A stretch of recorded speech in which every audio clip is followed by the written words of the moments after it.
So good afternoon, good evening, happy Friday to everyone. I would like to welcome everyone to Asianism Retold. Asianism Retold is an initiative to understand the nature of Asian values and identity and the role of these values in the region's development in global geopolitics and in shaping the next set of international concepts.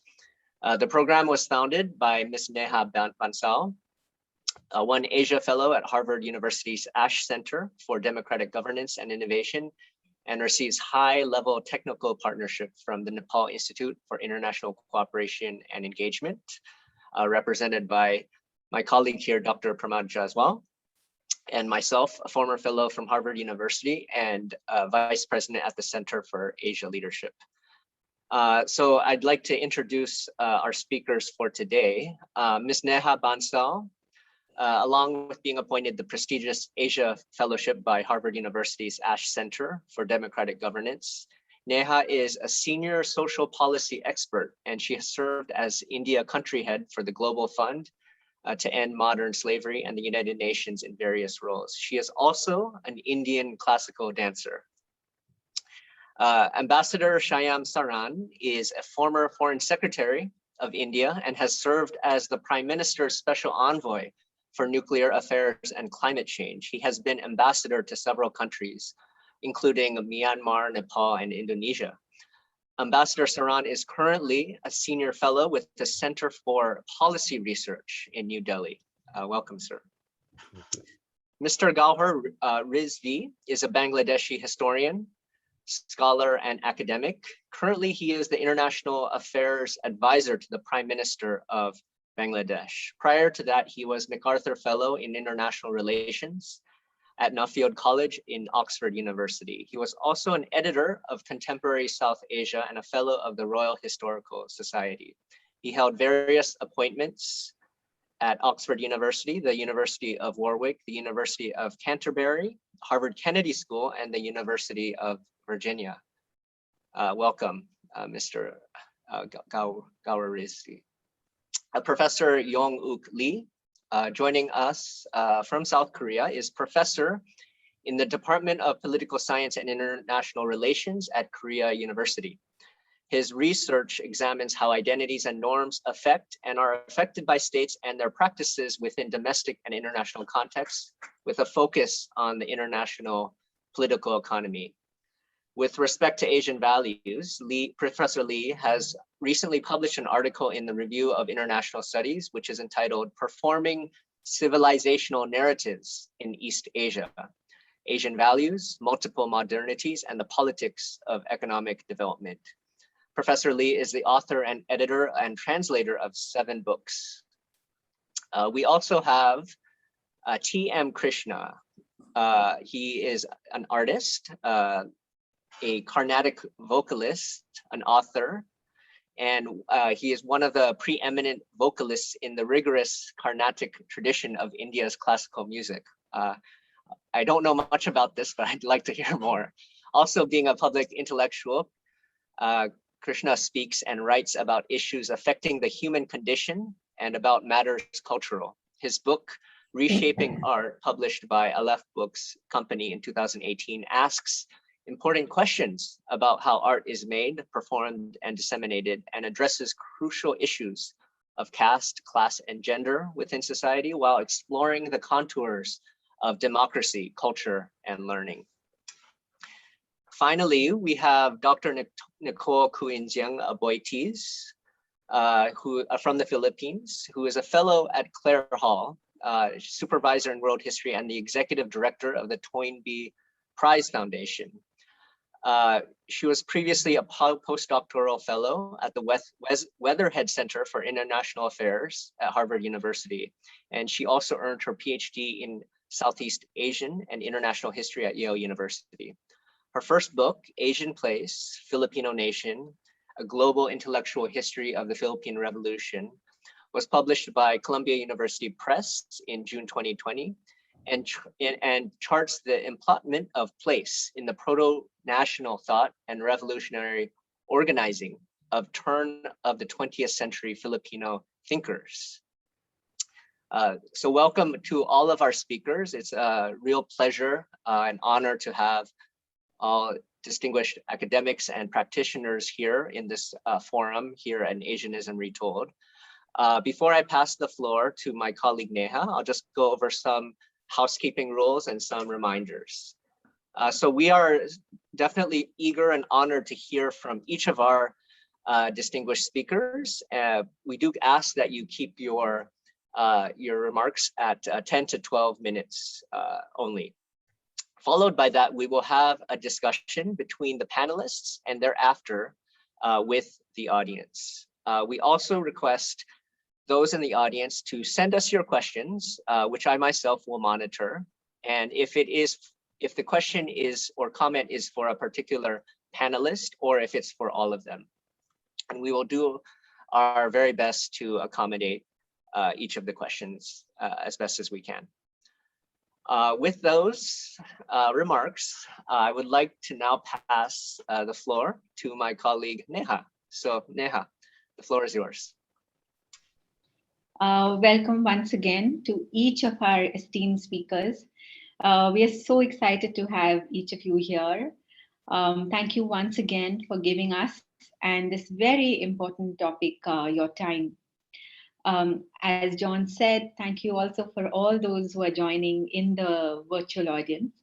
As with every forum, this forum also has its limits, but we want to stress the fact that this is really a dialogue and an engagement, and we want you to be part of that. So as much as we can, we will accommodate your comments, questions, perspectives, and that's the very idea of this roundtable. Now, Asianism Retold. This very effort of ours to understand and debate the Asian values, the Asian sensibility.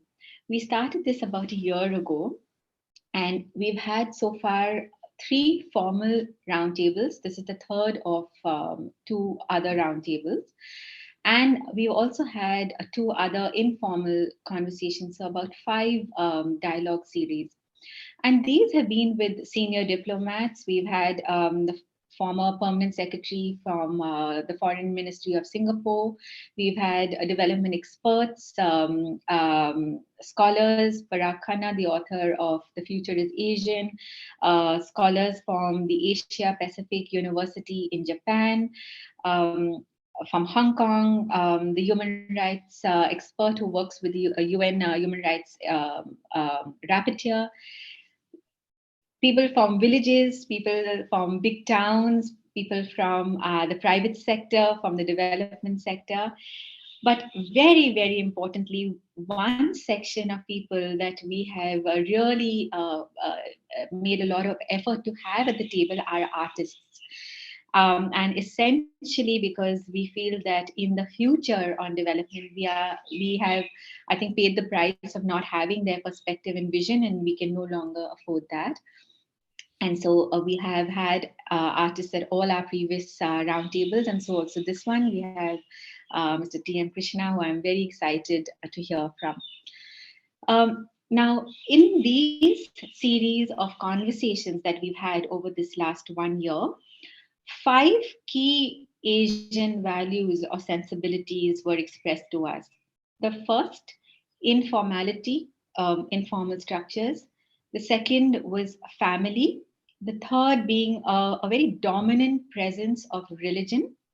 The fourth was an equally dominant presence of the state, of a central authority.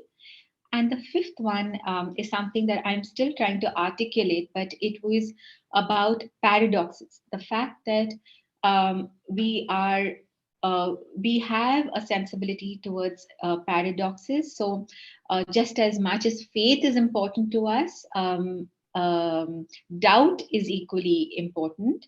And, or for example, languages can say 2 things at the same time. Now, whether that's a past or a current value is something for us to assess. But these were the 5 key values that have been expressed to us by these different sections of people. The objective of today's roundtable is to discuss these values, these 5 values, accept them, negate them, suggest different ones, but really to thrash out the Asian sensibility and also to thrash out whether it exists or whether it doesn't exist, whether it should exist. The second is to understand how will these values play a role in the kind of cities we are developing, in the kind of health systems we are planning, in the kind of migration policies we are drafting, essentially, or foreign policy, essentially in the kind of world that we want to craft around us as we go forward. Now, I'll go a little more specifically into why we started Asianism Retold and what is Asianism Retold in this background of looking at Asian values. So, as John said, I had spent most of my career with the UN and with several other international development bodies. And these were roles across Asia dealing with people's lives, dealing with countries' development. And as we went along, we would often use terms like vulnerable, underdeveloped, not advanced. And it continues and it constantly left me with a discomfort. What are the yardsticks against which we assess these parameters of not developed, needs to be developed, vulnerable, etc. Well, of course, if you ask anybody or you ask myself, the yardsticks are a global idea of modernity. And that global idea of modernity itself contains several values. So it could be things like, a great emphasis on individualism and therefore expression, a representative form of government, open capitalist economies, formal structures, whether it's in institutions, in hospital, in healthcare, education, and so on. And I think this is a scenario that is common to several of us in the development sector. Now, I'll go a little more specific into an area of work that I was working on, which was child labor. And what I saw were the ramifications of this.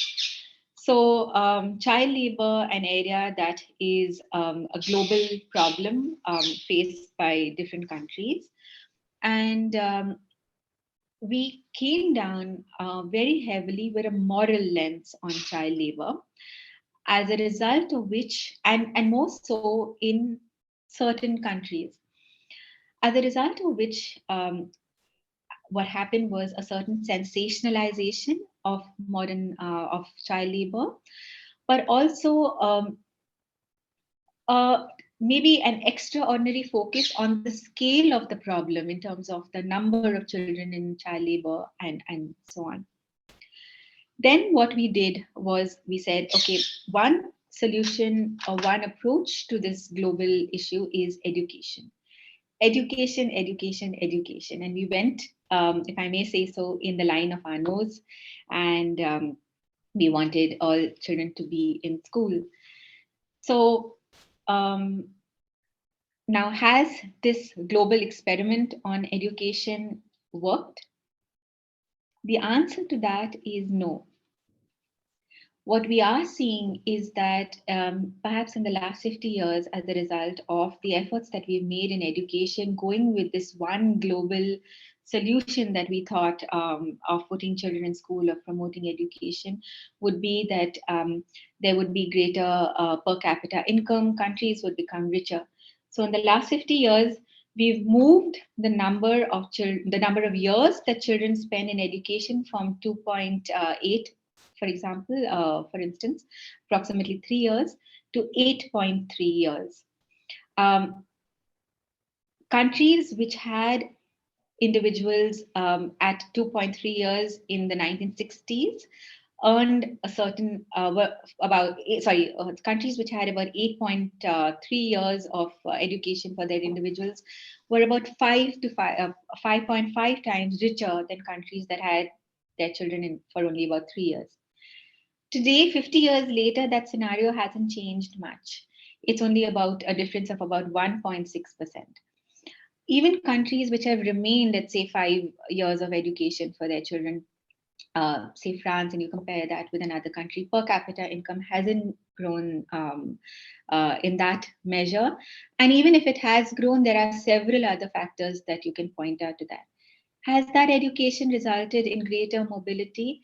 The answer to that is no, not to the extent that we thought or had hoped from this solution. So, in the words of several economists, Ricardo Hausman, Lance Pritchett, the verdict is that this experiment is increasingly disappointing. But what we did was, what we are doing and what we did was, we said, okay, let's ban child labor, which happened in 1986, to give you an example from India. But the right to education, even though we focused on that as an important solution, came 30 years later.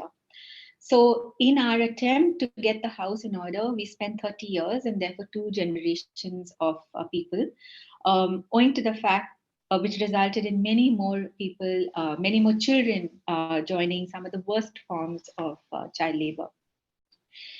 So essentially what I'm trying to say is that one is that we went very heavily after what we thought was a globally accepted solution to a global problem, education.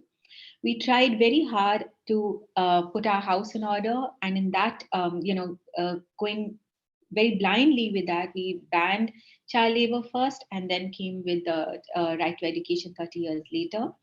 Today, we are, as a lot of you from the development sector will know, we are sitting on a learning crisis where we've created individuals who are now dependent on degrees, concepts, systems, processes. Less number of people who are able to creatively shift from responding to one solution to the other.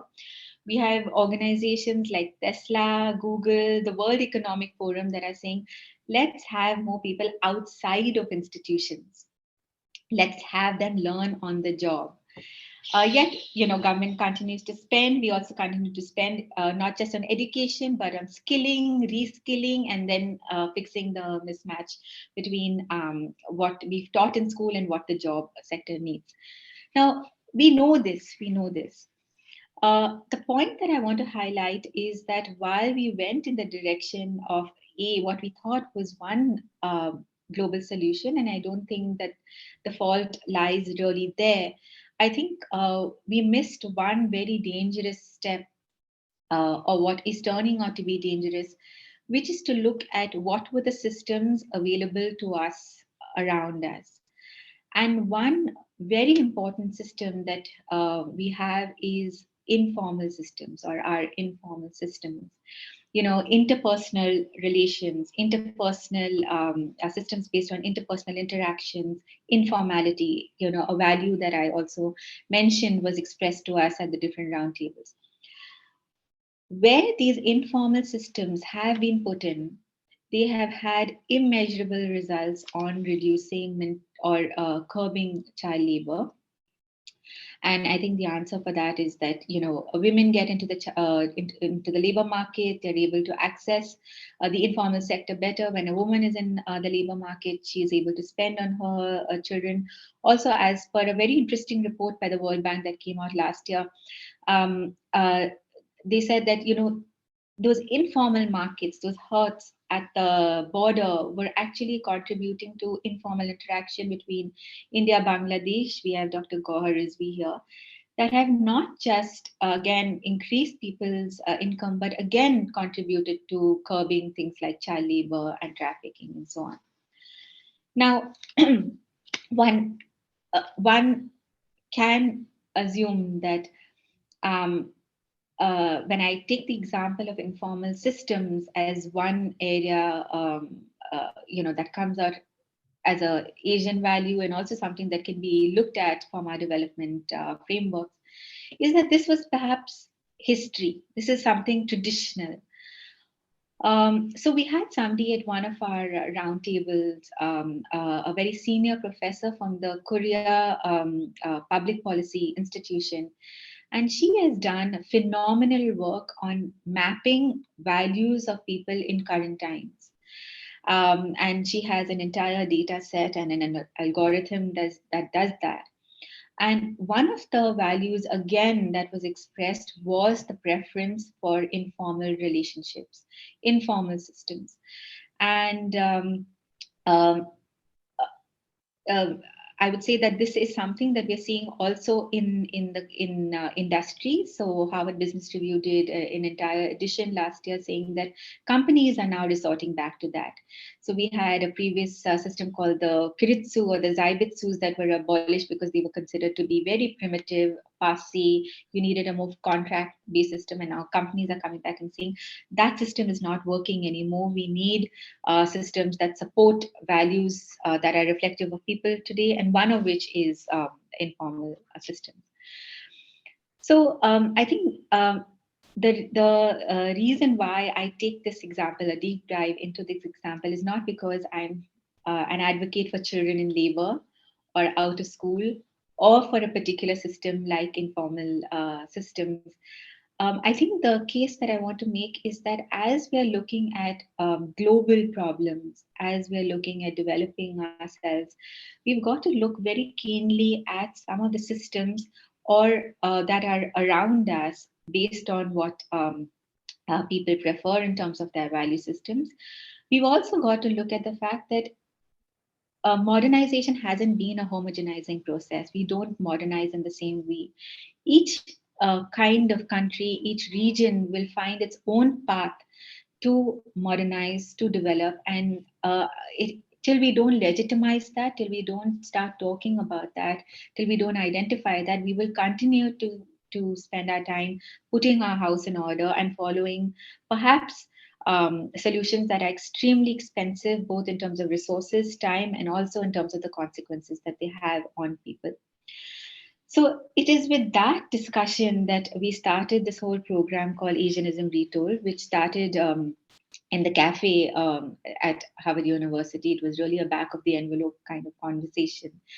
But what we found was that several people equally dissatisfied with the binary focus on development, needing to understand the different routes.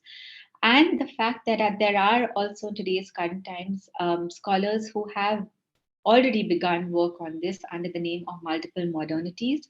I was introduced to Professor Tu Wing Ming, his work, and S.N. Eisenstadt from Israel, both who've done incredible work in this whole area of saying that we've got to look at individual paths or unique paths that countries, regions take to modernizing and developing. So with that, we started these roundtable series, and essentially the reason for the roundtables and these discussions was that, like I said, the biggest gap in moving ahead with this work was that there weren't enough conversations happening on this subject. And we as Asians ourselves hadn't legitimized who we were. Even as I talk, I think when I talk about informal systems, and I'm sure there are people in the audience who are going to say, who perhaps feel that, look, I mean, come on, that's still very primitive, and why are we going back to something so passe? We've moved on from that. So you will have factions of people like that, and you will have factions of people who, including myself, who haven't really understood who we are and how do we therefore bring ourselves and who we represent to bear in our development policies. So it's with that we started the roundtable series, and I'm happy and I think encouraged by the fact that today in 1 year we have about more than 200 people who have joined this conversation.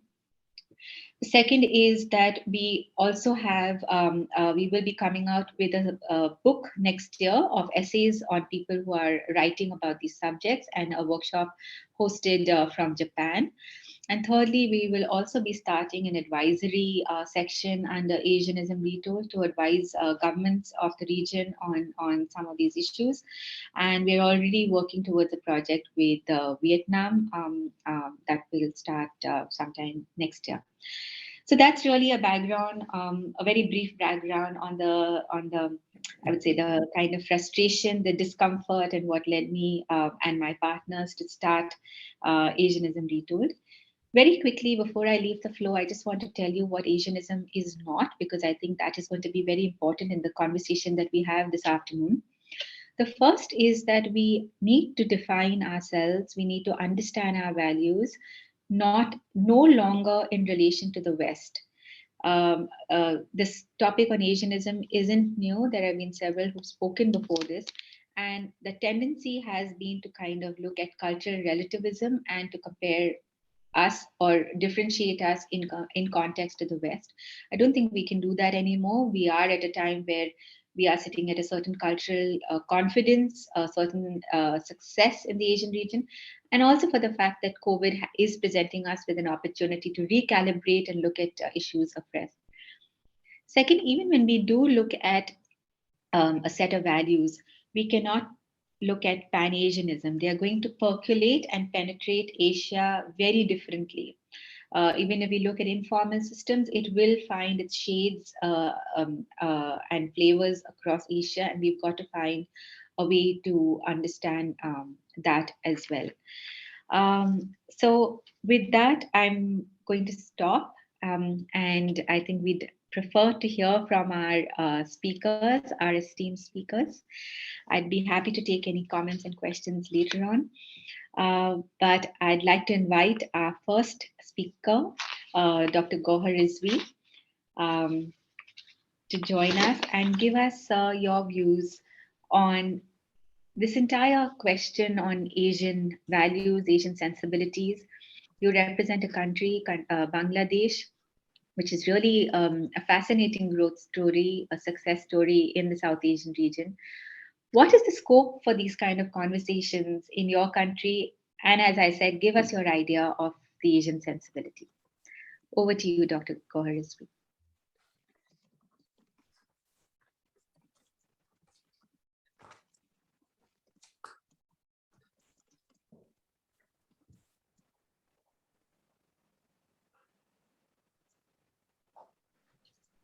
I think you may have Please to unmute yourself. My apologies. Yes, we can hear you now. Thank you, Neha. Thank you very, very much, first for giving me an opportunity to join this as a wonderful discussion. And also thank you for your splendid introduction. That has actually helped me to clarify my mind. And there is another very special reason why I am so happy this morning. I see my friend and guru, two of my friends and gurus in the audience, Sham Sharan and Professor S.D. Mooney. I have learned a lot at their feet, and it's always such a pleasure and an experience listening to them. And also I want to greet another friend of mine who I had not seen for a long time, but from the list I see, she is there, Meenakshi Gopinath, my favorite person.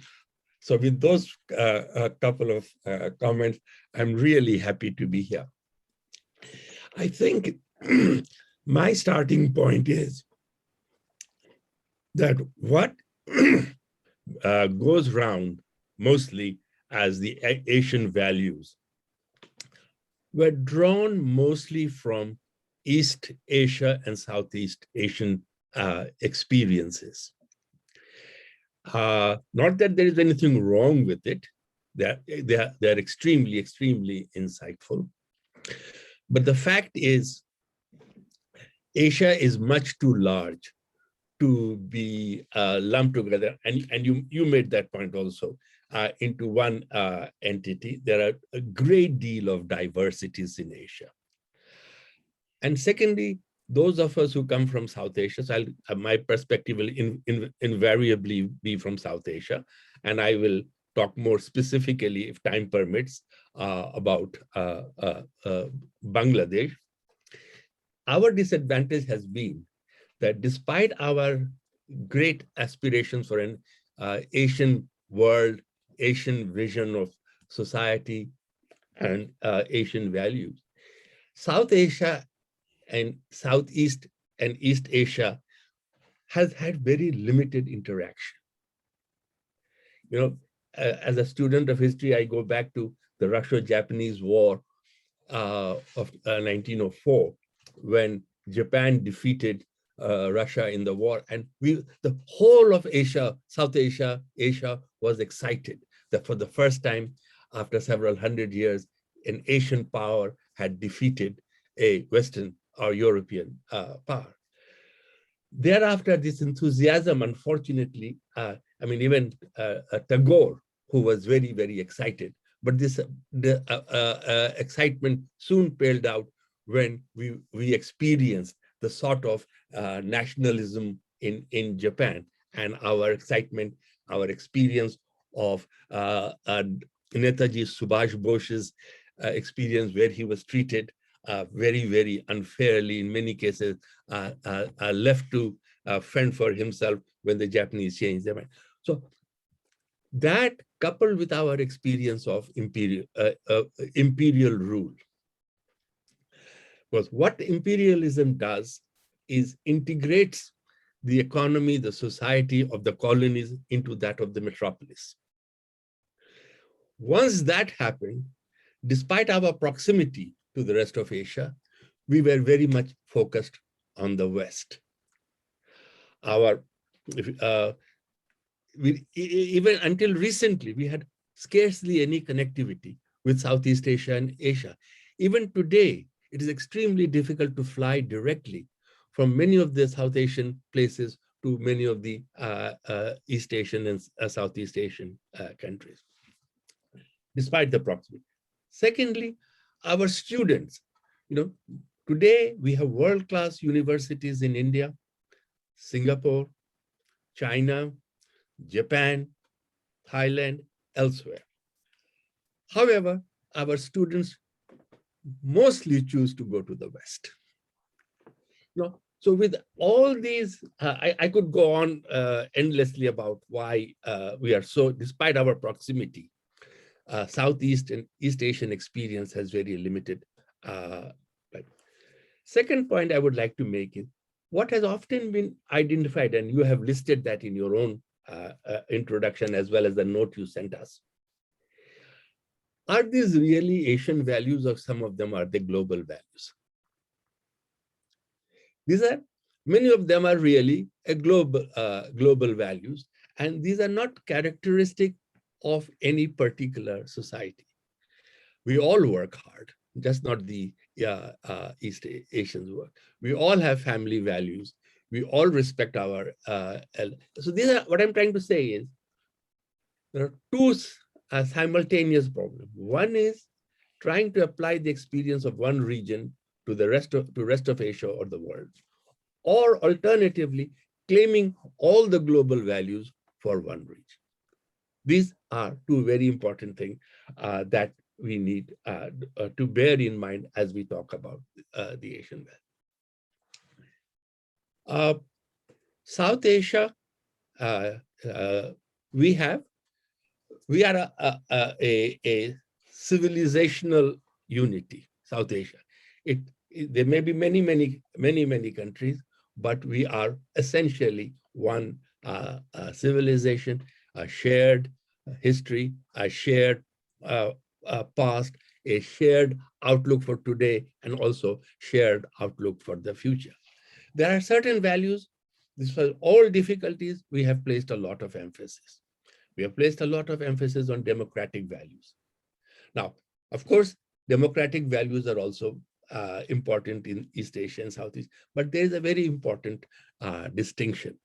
We may be chaotic, we may be noisy, we may go through a little turbulence here and there, but the fact is our democracy doesn't accept authoritarianism. We are essentially, our democracy may be weak, may be fledgling, but we do not accept authoritarian regimes, authoritarian democracy, if one can use that contradictory term. We are very, very much. In other words, we are also very much attached to our freedom of expression. That's why I said we are noisy, but we do not suppress those feelings and individuality, which makes it sometimes difficult for governments, sometimes difficult for progress. But on the whole, what it has provided us is a continuity, as indeed through the East Asians have also had a long history of continuity, which has enabled them to get to where they are. Now, for speaking strictly from a Bangladeshi point of view, for us, the most important values, as with elsewhere, is our commitment to liberalism. But by liberalism, we have a very, very clear definition. It's not only liberal democratic values and institutions, however imperfect, but that is a very important value for us. But liberalism also brings for us pluralism. We are a very plural society, all of us, despite in Bangladesh with 99% of the population Bengali speaking, we are a very diverse society, and therefore plurality is absolutely central to our outlook. And with plurality comes secularism. Religion is an important part of one's personal life in South Asia, and especially in Bangladesh. But in Bangladesh, secularism goes way beyond religious tolerance. Of course, tolerance is there, but it is integrated into every facet of our life. And this comes from our history. Bangladesh, although it is an Islamic Muslim majority state, but what most people forget, that essentially the people, whether Hindus or Muslims, they're essentially the same. Christians, Hindus, Buddhists are all same. And the reason that sameness even today exists is because Islam came to South Asia, especially Bengal, through Sufis.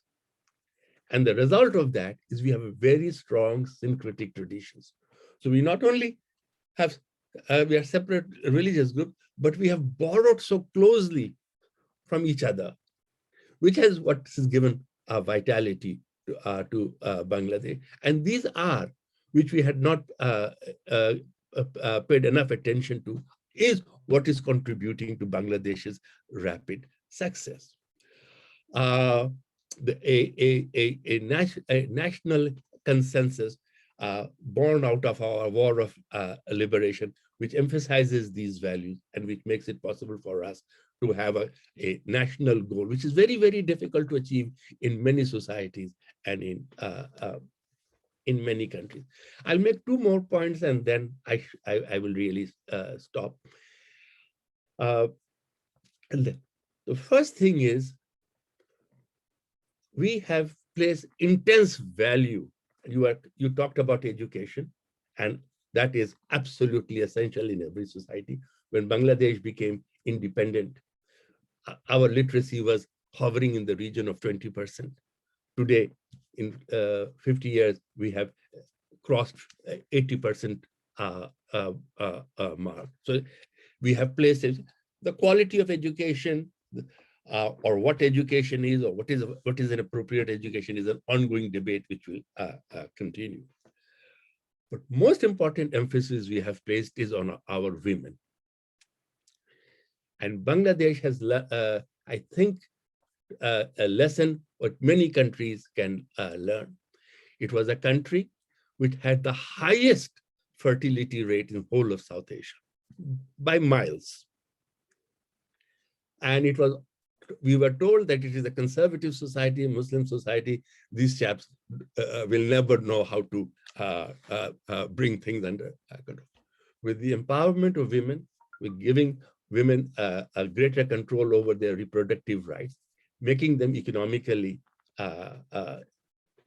empowered, they have not only helped to bring our fertility rate down, and it is the lowest in South Asia today, but also they are bringing up next generation of educated children. Extraordinary thing that has happened. Second a point about our, I think, which is very important to bear in mind, we were not focused on per capita income. Per capita income, we took it as one of the many indicators of growth and development, but not the most important or the only criteria. Instead, we focused on broad-based social development in every way, so that the population as a whole can come up together. And we invested in areas which no developing country could even imagine. We tried to create a basic, means-tested, of course, basic social safety network. So nobody is going to starve or die of deprivation. We created basic health, but universal free medical health care for everybody. But basic, I'm not saying we have a high quality of medical, but these two things has enabled us to achieve life expectancy, which is now touching compared to many of the developed countries, and in some cases exceeding. And despite the fact that all these measures that we were taking were against the so-called Washington Consensus, the so-called World Bank prescriptions, defying them and investing money at the grassroots, creating job opportunities, guaranteeing a certain period of employment, has meant that our per capita income has now also grown. It has grown very, very rapidly, partly because of this, partly because of our investment in infrastructures, past road transport and so forth. Combination of these two things has really enabled us. And I think today, although the downside is our rapid growth has also come at the expense of enhanced inequality. And this is a danger. We saw this danger in Korea, and I sometimes fear that we are ignoring it. Because once this increases, all the things that I've been talking about. So I just wanted to share a few thoughts about Bangladesh. Our values are not different, but they are much more specifically focused based on our history, culture, and the experience of our liberation war. And so I look forward to hearing from others. And I will in advance beg excuse from you all. I have another commitment, so I'll stay as long as I can, but then I'll have to rush away because with adjusting time between South Asia and where I am. I'm in Europe at the moment. It has been very, very difficult. So I have to go to a meeting. Thank you so much, and greetings to all my friends who are there. Thank you. God bless you all. Thank you, Dr. Rizvi. I mean, you've pointed out several very interesting factors as we start this afternoon. First of all, thank you for joining us from Europe. And I had a conversation with your office, and I almost negotiated very hard. I think your team will tell you to say that, please, can we have you for 1 hour? So I hope they will let you stay for 1 hour. But I think you bring some very important points to the table. The first of which, and I hope we can trash this out today, is that of course, a lot of the values that we have are not going to be Asian alone. They are, Asians have traveled across the world.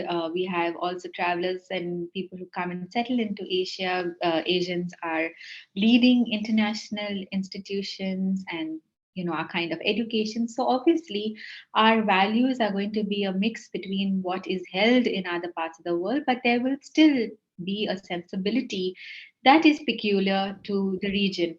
Now, the task at hand is to try and understand that combination, to understand that entirety. And you're also very right in saying that the interaction between South Asia and South Asia has been very limited. In fact, when we started this project, it was several argue that we should let this be a South Asian project alone. And we had to negotiate very hard to say that no, we will fall into the same problem of silos. It's got to be a pan-Asian program, no matter how ambitious. We've got to look at it for Asia completely. But I also want to return to some of the key things, and I'll put them in two baskets that you said, and we'll probably come back. One is, I think, from what I understood of what you said, placing too much emphasis on democracy. And we'll come back to that. And the second is, um, you pointed out maybe 3 or 4 areas why Bangladesh has made the progress that it has. One is commitment to secularism, liberalism, pluralism, the emphasis on women, the priority given to women's empowerment, the non-priority to per capita, and looking at what are some of the grassroots aspects that your population needs. I think what would be interesting is to come back to understand how did Bangladesh do it, as you said, in defiance to some of the international frameworks and organizations. What was that unique route that Bangladesh took to actually achieving that? We'll of course come back to that, and we'll look forward to hearing from you on that. With that, may I invite our next esteemed speaker, someone who I'm also very fond of, Ambassador Sham Saran. Ambassador Saran, you've spent your time serving on several committees as ambassador to our country, to India in several countries.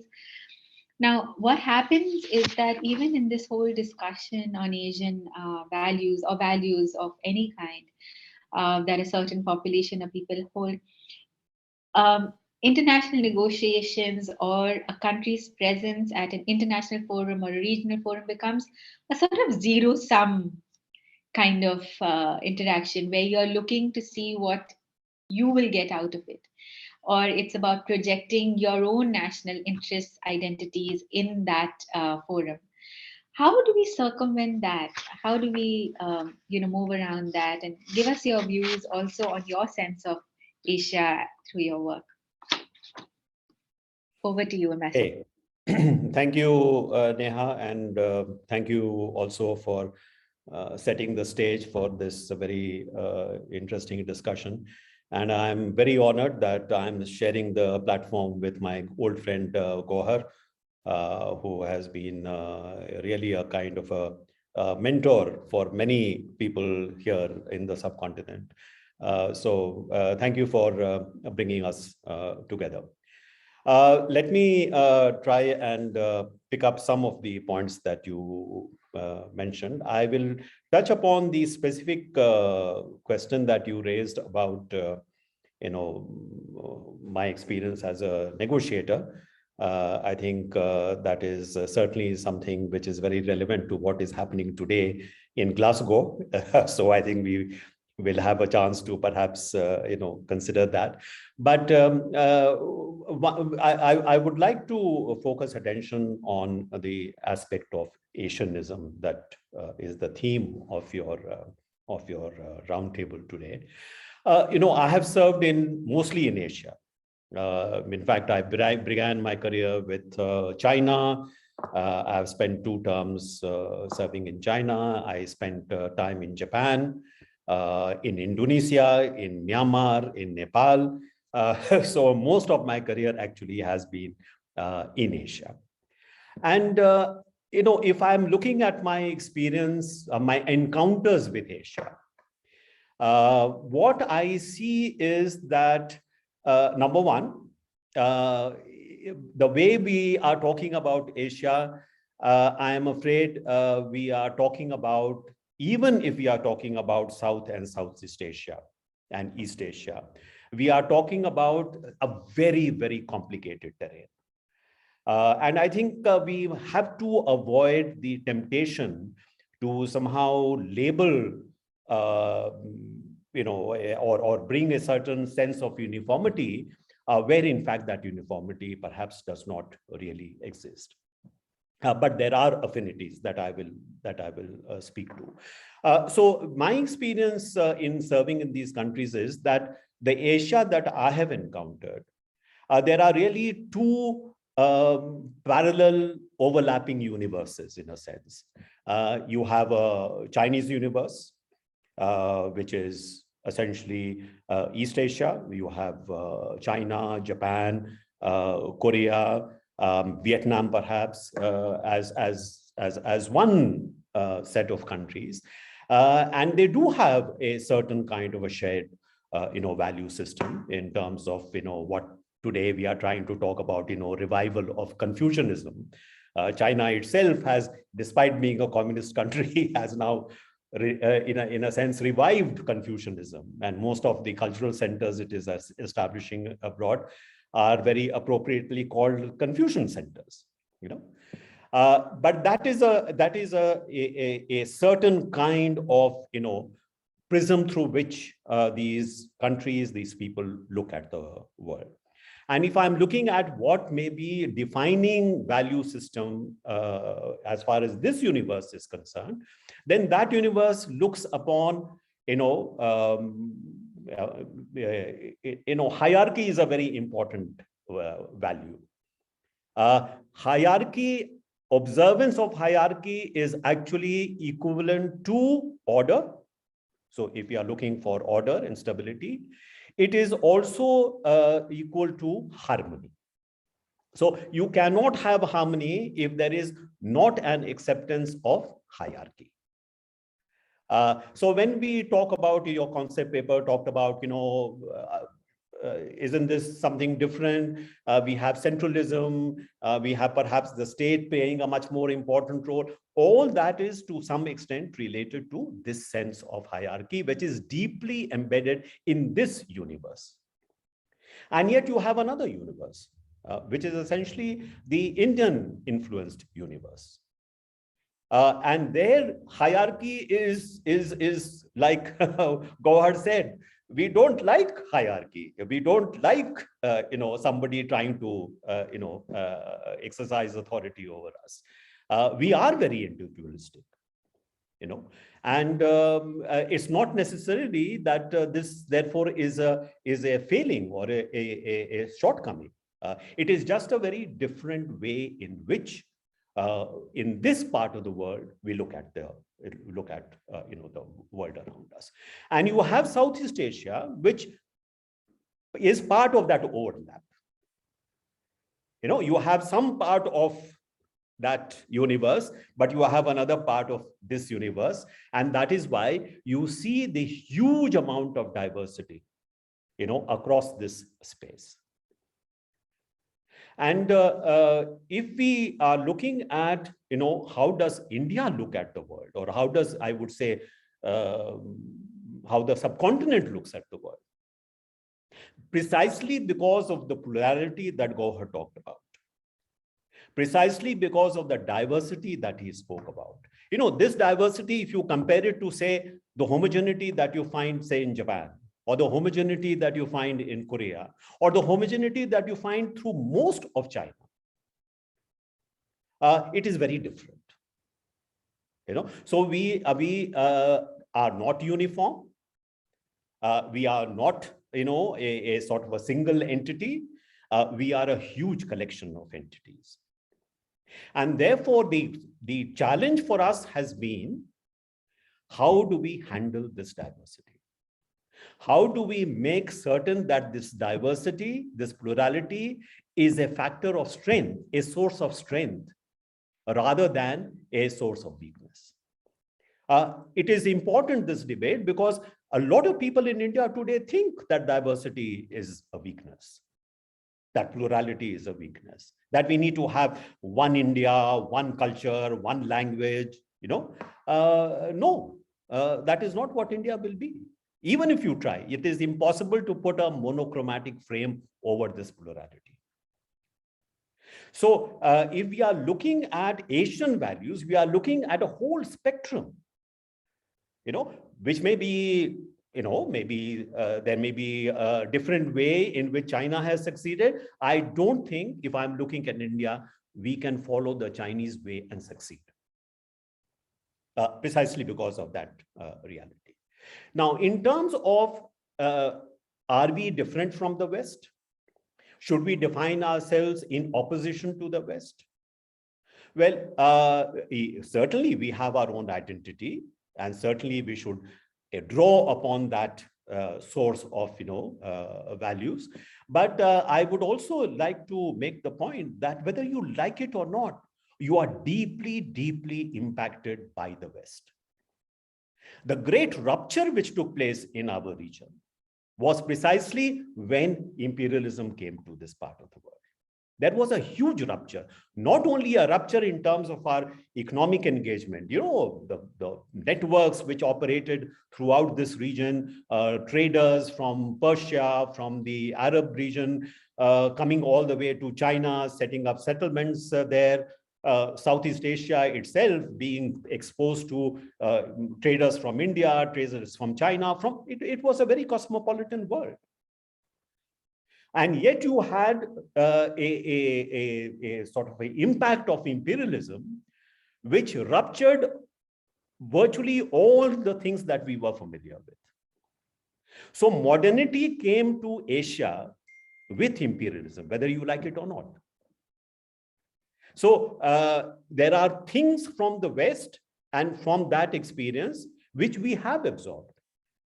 And I think there is no going back to some kind of an ideal Asian universe that was, free of all the things that we consider negative in the Western world. No.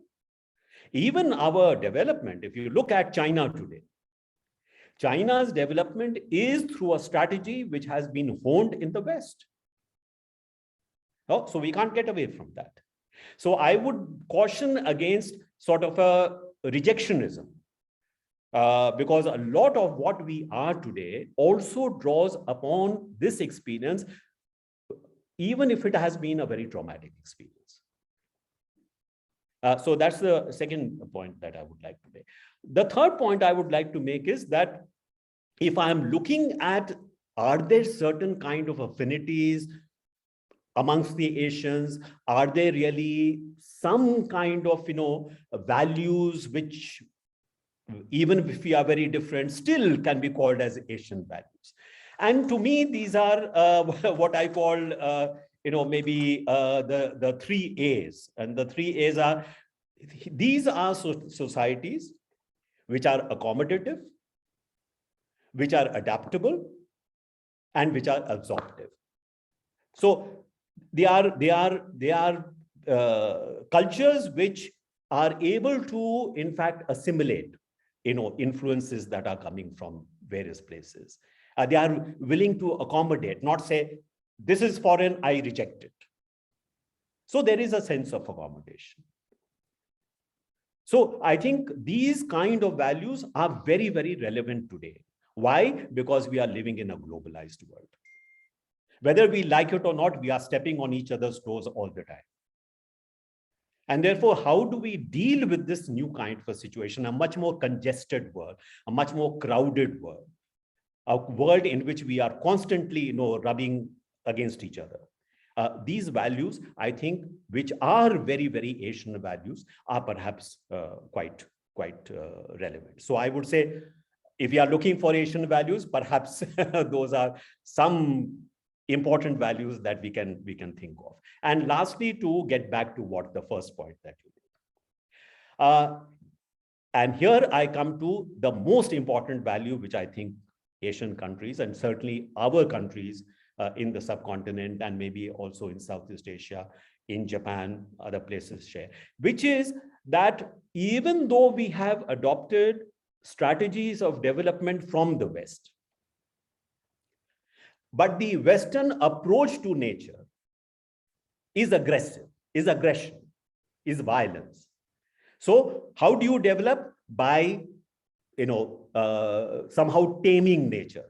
Nature is this wild thing and you tame nature. It is by somehow harnessing the forces of nature for human welfare and human development. So you put yourself as humanity apart from nature, which is not the reality. You are nature as well.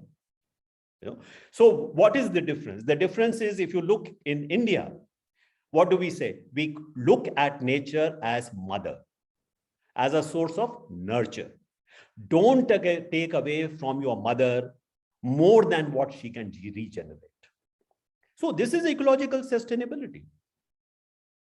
And this, kind of a reverence for nature is across the board in Asia, although it has been overlaid by our adoption of, Western strategy of development.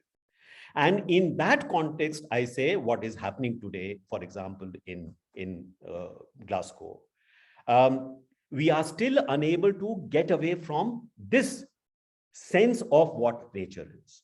You see glimmer of it. You see young people from across the world who are actually giving that message. But I think many of us do not realize that these are messages which are deeply embedded in our own cultures. And all that you need to do is to be able to give it full play. And therefore, in terms of negotiations, the negotiating stance of most diplomats, I think I mentioned to you earlier, that if I have taken part in negotiations on, say, the nuclear affairs, or on climate change, or on trade, my brief, as I said, is very simple. My brief as a national delegation is, you go and give as little as possible, extract as much as you can. And you are successful, you will be applauded as a diplomat if that is what you have achieved. You have managed to give very little and you have been able to get a lot in return. But if every delegation follows that same principle, then you will not get maximal solutions. You will get only minimum common denominator solutions. That is inherent in the dynamic of those negotiations.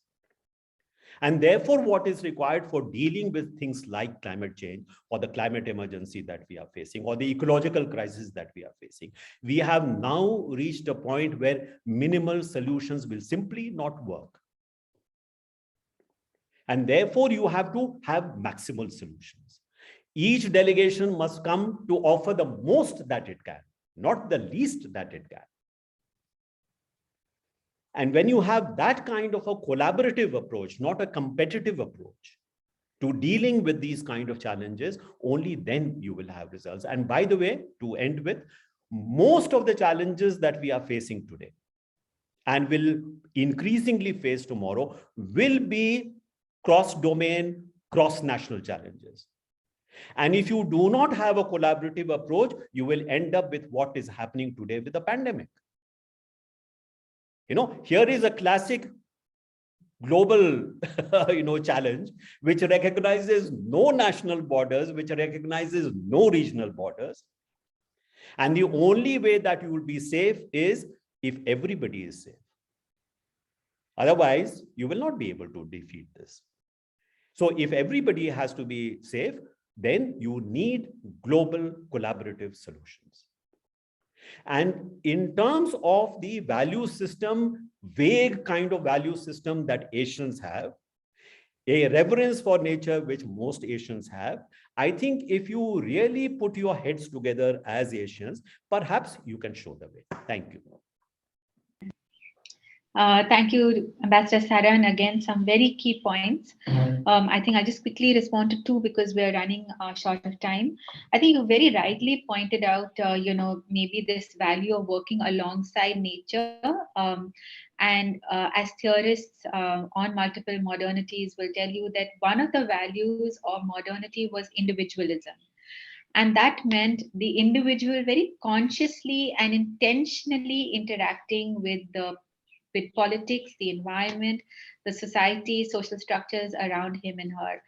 And that has led to a certain degree of control, a certain degree of hierarchy that you spoke about, including in ecological, environmental places, which is very different from perhaps a more community-driven, non-individualistic approach that we see perhaps in Asia.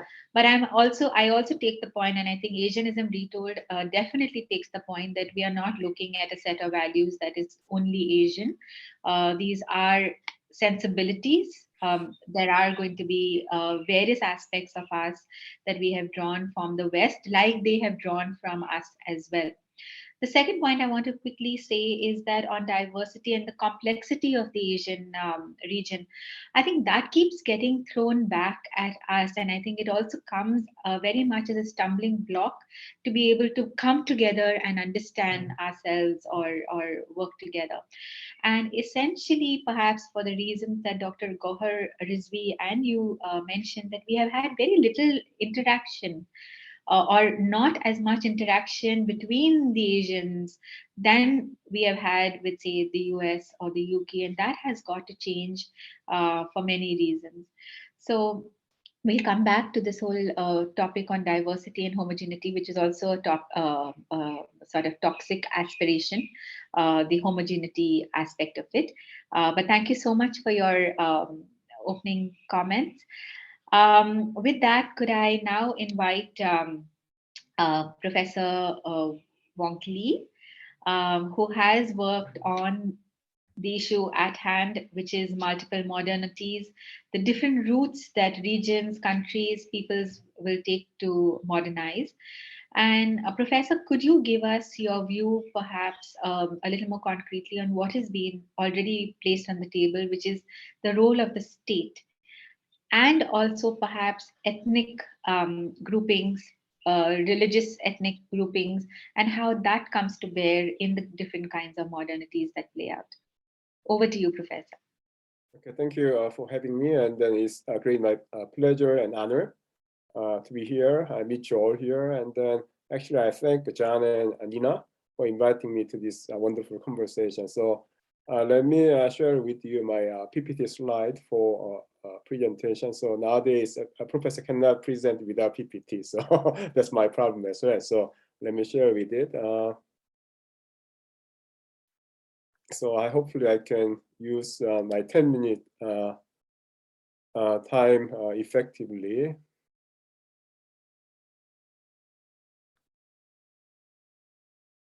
So are you with me with a slide? Okay, good. Yes, so, we can. Okay, thank you. So, okay. Sorry. So actually, I'm gonna have 3 discussion points. First, I'll just give you sort of an idea of East in my academic works. This is kind of an introduction of who I am in relation to Asian values. Actually, I have many hats as an academic, but I just tell you a couple of things in my academic work directly related to Asian values.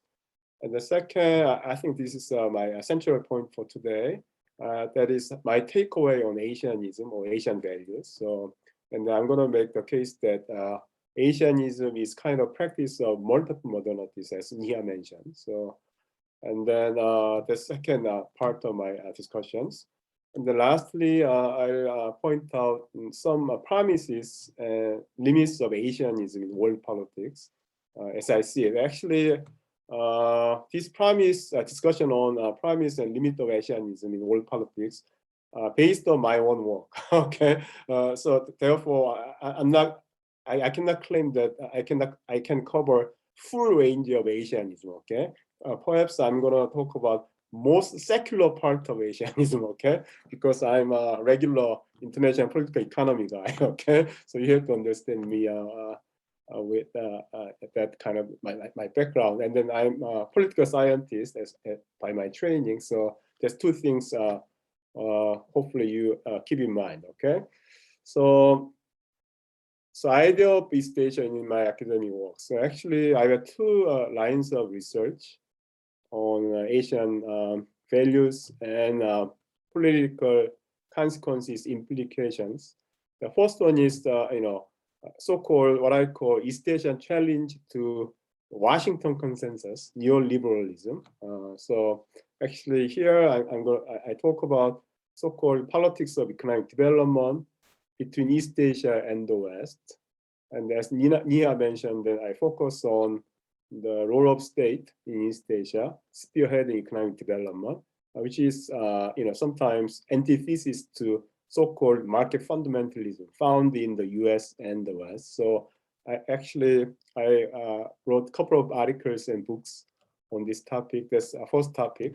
So actually, my question I had with the topic is, what made it possible for East Asians, only East Asian countries, okay, like China, Japan, and Korea, and Southeast Asian countries, challenge it, this Washington consensus. Actually, there are many complaints and discontents around the globe about neoliberalism, but these only Asian countries officially questioned validity of a so-called neoliberal model of economic development. Okay, so that's my take. And then I emphasize role of Asian values shaping this challenge. Okay, so that's my first line of analysis. And second, this is a kind of a more recent work on so-called non-hegemonic financial governance. This is another interesting one. Actually, I've been currently finishing on book manuscript on this topic called East Asian Financial Regionalism.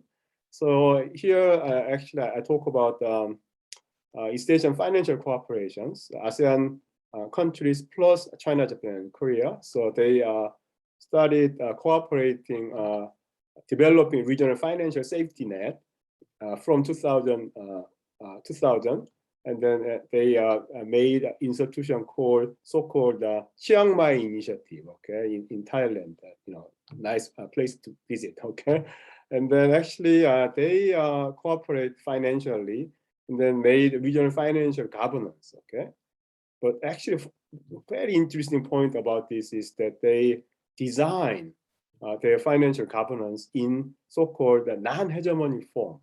In other words, here there's a couple of analytical conceptual distinctions here, but simply put, non-hegemonic cooperation refers to there's no state wielding veto power in decision making and dominating setting agendas. Okay, so therefore, actually, the prime example of hegemonic cooperation is the U.S. role in the International Monetary Fund. Okay, so U.S. has veto power. U.S. set the agendas predominantly in the IMF. Okay, so if U.S. rejects, nothing happens in the IMF. Okay, that's what I call hegemonic. But non-hegemonic here. So in other words, when it comes to financial institution building, this is the first time that we observe non-hegemonic form of cooperation. So and the East Asian countries made it. Okay, so that's why I'm been writing this book about this. Okay, so this is second part of my research. Okay, so here actually I analyze role of Asian financial crisis in shaping East Asian so-called collective identity for regional financial autonomy. Okay, so that's my central argument in the forthcoming book. So let me move on to this, my takeaway. So Asianism, as I mentioned earlier, as a multiple modernity project. So let me start by the key question I kind of been struggling with. Okay, with history of East Asia opening up to the European expansion in the 19th century. Okay, so we were exposed to the West. Okay, in the 19th century, and actually the key question, at least to East Asian countries, has been this. Okay, how could we, like Asians, okay, here, demonstrate the usefulness of our local values and traditions for modern state building and material accumulation? Okay, this is central. So therefore, we don't look stupid. Okay, we can make material progress, and we build modern state by relying upon our own traditional values and so and so forth. Okay, so therefore, this is about, there's a tension here, okay? You need to build modern state in the image of the West, the modern state in the image of the West, but you still, rely upon your value. So there's a tension here. So, and then a response, okay? The answer Asian countries came up with, okay, is the idea of multiple modernity, okay? So basic, line of thinking behind multiple modernity is that modernization is not identical as to Westernization, okay? So there are multiple ways to modernize state and society, okay? Or multiple ways to develop economy, as previous speakers mentioned, okay? So this is quite, or in other words, we can maybe share Western universal values, like we can share Western Enlightenment values, okay? But there are many different ways to achieve, these universal values: freedom, equality, and liberty. Okay, so therefore, this is really, kind of innovation. Okay, I find in East Asia's response to the West or European expansion. So examples, I put down a couple of examples here. So actually, there's a slogan in the 19th century in Japan and China and Korea, that Asian spirit and Western technology. Okay, so again, you see the tension here, but still modernize with our own spirit. Okay, so East Asian spirit and Western technology. And then we have a rise of Pan-Asianism in 1920s and 30s. Okay, in China, Japan, and Korea. Korea was at the time colonized. Okay. And then also we have emergence of Asian value discourses in 1970s, okay, spearheaded by Dr. Ma Til and Lee Kwang-yu. And actually, this Asian value discourse was made against so-called Western cultural imperialism. Okay, so one size fits all modernization theory and discourse. Okay, we have a modernization theory, and everybody has to follow. And then there's steps to for you to take. Okay, reaching out modernization. So this is a universal kind of progress, linear progress. Okay, and then Asian values basically made against such a linear reading of a linear historical progress. Okay, that's sort of example. And lastly, okay, so how much time I have, I don't know, but promise and limit of Asianism in world politics. Again, this is my take, okay, based on my own research, okay. So again, secular part of Asian values. So I took promises, okay. So number one is that Asianism with in the context of multiple modernity, can serve as a counter discourse and practice, exemplifying alternative possibilities of organizing society and state for peace and prosperity. Okay, so that's we have, at least we have alternative. Okay, many alternatives. So we can have a different. We can basically offer different possibilities, ontological possibilities here. And then second, let's suppose everybody accepts multiple modernity. So there's a multiple path to modernization and modernity. Then we can genuinely talk with each other, not talk past each other. So this is really good for what I call cross-cultural dialogue. Okay, because we assume there exists multiple ways to let's say achieve universal things. Okay, so we can talk together. Okay, so this is a very good promise. And last, and the limit, and this is the last point I'm making here. So I find Asianism, though, a little bit too closely associated with materialism. Okay, say economic development. Actually, this is a kind of my interpretation in the context of East Asia here, China, Japan, and Korea. Okay.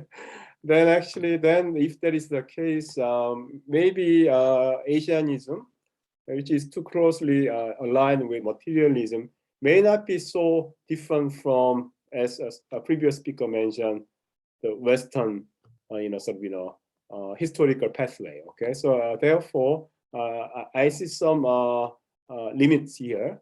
And then second, relatedly, let's suppose that we have Asianism is a source for material well-being and development. So let's suppose that what if that China or Japan or some East Asian countries stand at the top of the world economically. That means that we may create another hierarchy now centered on East Asia. Okay, so we as a when you underdog, we talk about equality and all these beautiful things, but we can be differently sort of identifying ourselves as now center of the universe. Okay, so this is, I guess, a danger we have when you have Asianism too deeply rooted in materialism. Okay, I stop here. Thank you for listening. Thank you, Professor Lee, firstly for keeping your time. I think you helped us catch up a little bit, but it's been an incredibly interesting discussion so far. So no complaints on that. But I take 3 points of yours, which I thought were very useful. The first one being that when you spoke about Asian spirit and Western technology, I think you again bring to the table the fact that perhaps this idea of Asia or the sensibility around Asia is a little more clearer, or at least discussed, or there's a greater awareness in East Asia as compared to South Asia. And there's a lot of catch up that we in South Asia need to do on that. The second is your comment on Asianism being aligned with materialism, and perhaps that would therefore not make us any different from the West. And in that regard, I wanted to go back to what Ambassador Saran said, that I think that we shouldn't be maybe in a rejectionist mode. There are aspects of the West. There is a world that we are living in, which is very cosmopolitan. There are goals that we have to live with. And one of them is perhaps materialism.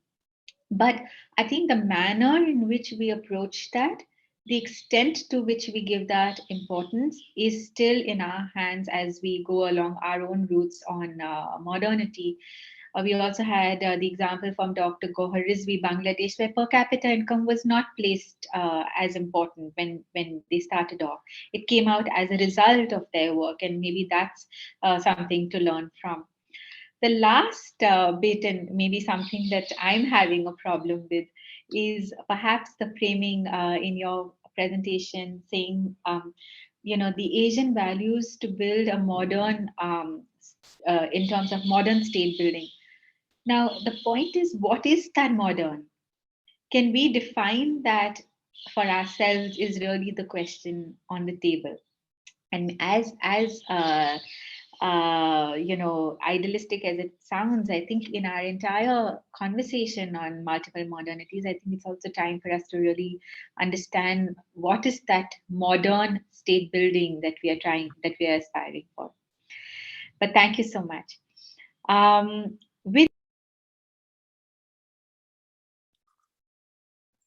Neha, you got muted accidentally, I think. Sorry about that. Okay. With that, we have our 4th speaker for this evening, Dr. T.M. Krishna. I'm a personal fan, as I texted Mr. Krishna. I have your music on loop, which I hear every morning or try to hear every morning. But beyond that, I've also been a keen listener to some of Mr. Krishna's ideas. And I know that this is going to be a fascinating discussion with him. Mr. Krishna, I think the question that I have for you, are you on the call? Because he was having a problem with connectivity. Yeah, my city just had a storm for the last 3 days. So our situation is kind of AC. So if I get knocked out, sincere apologies.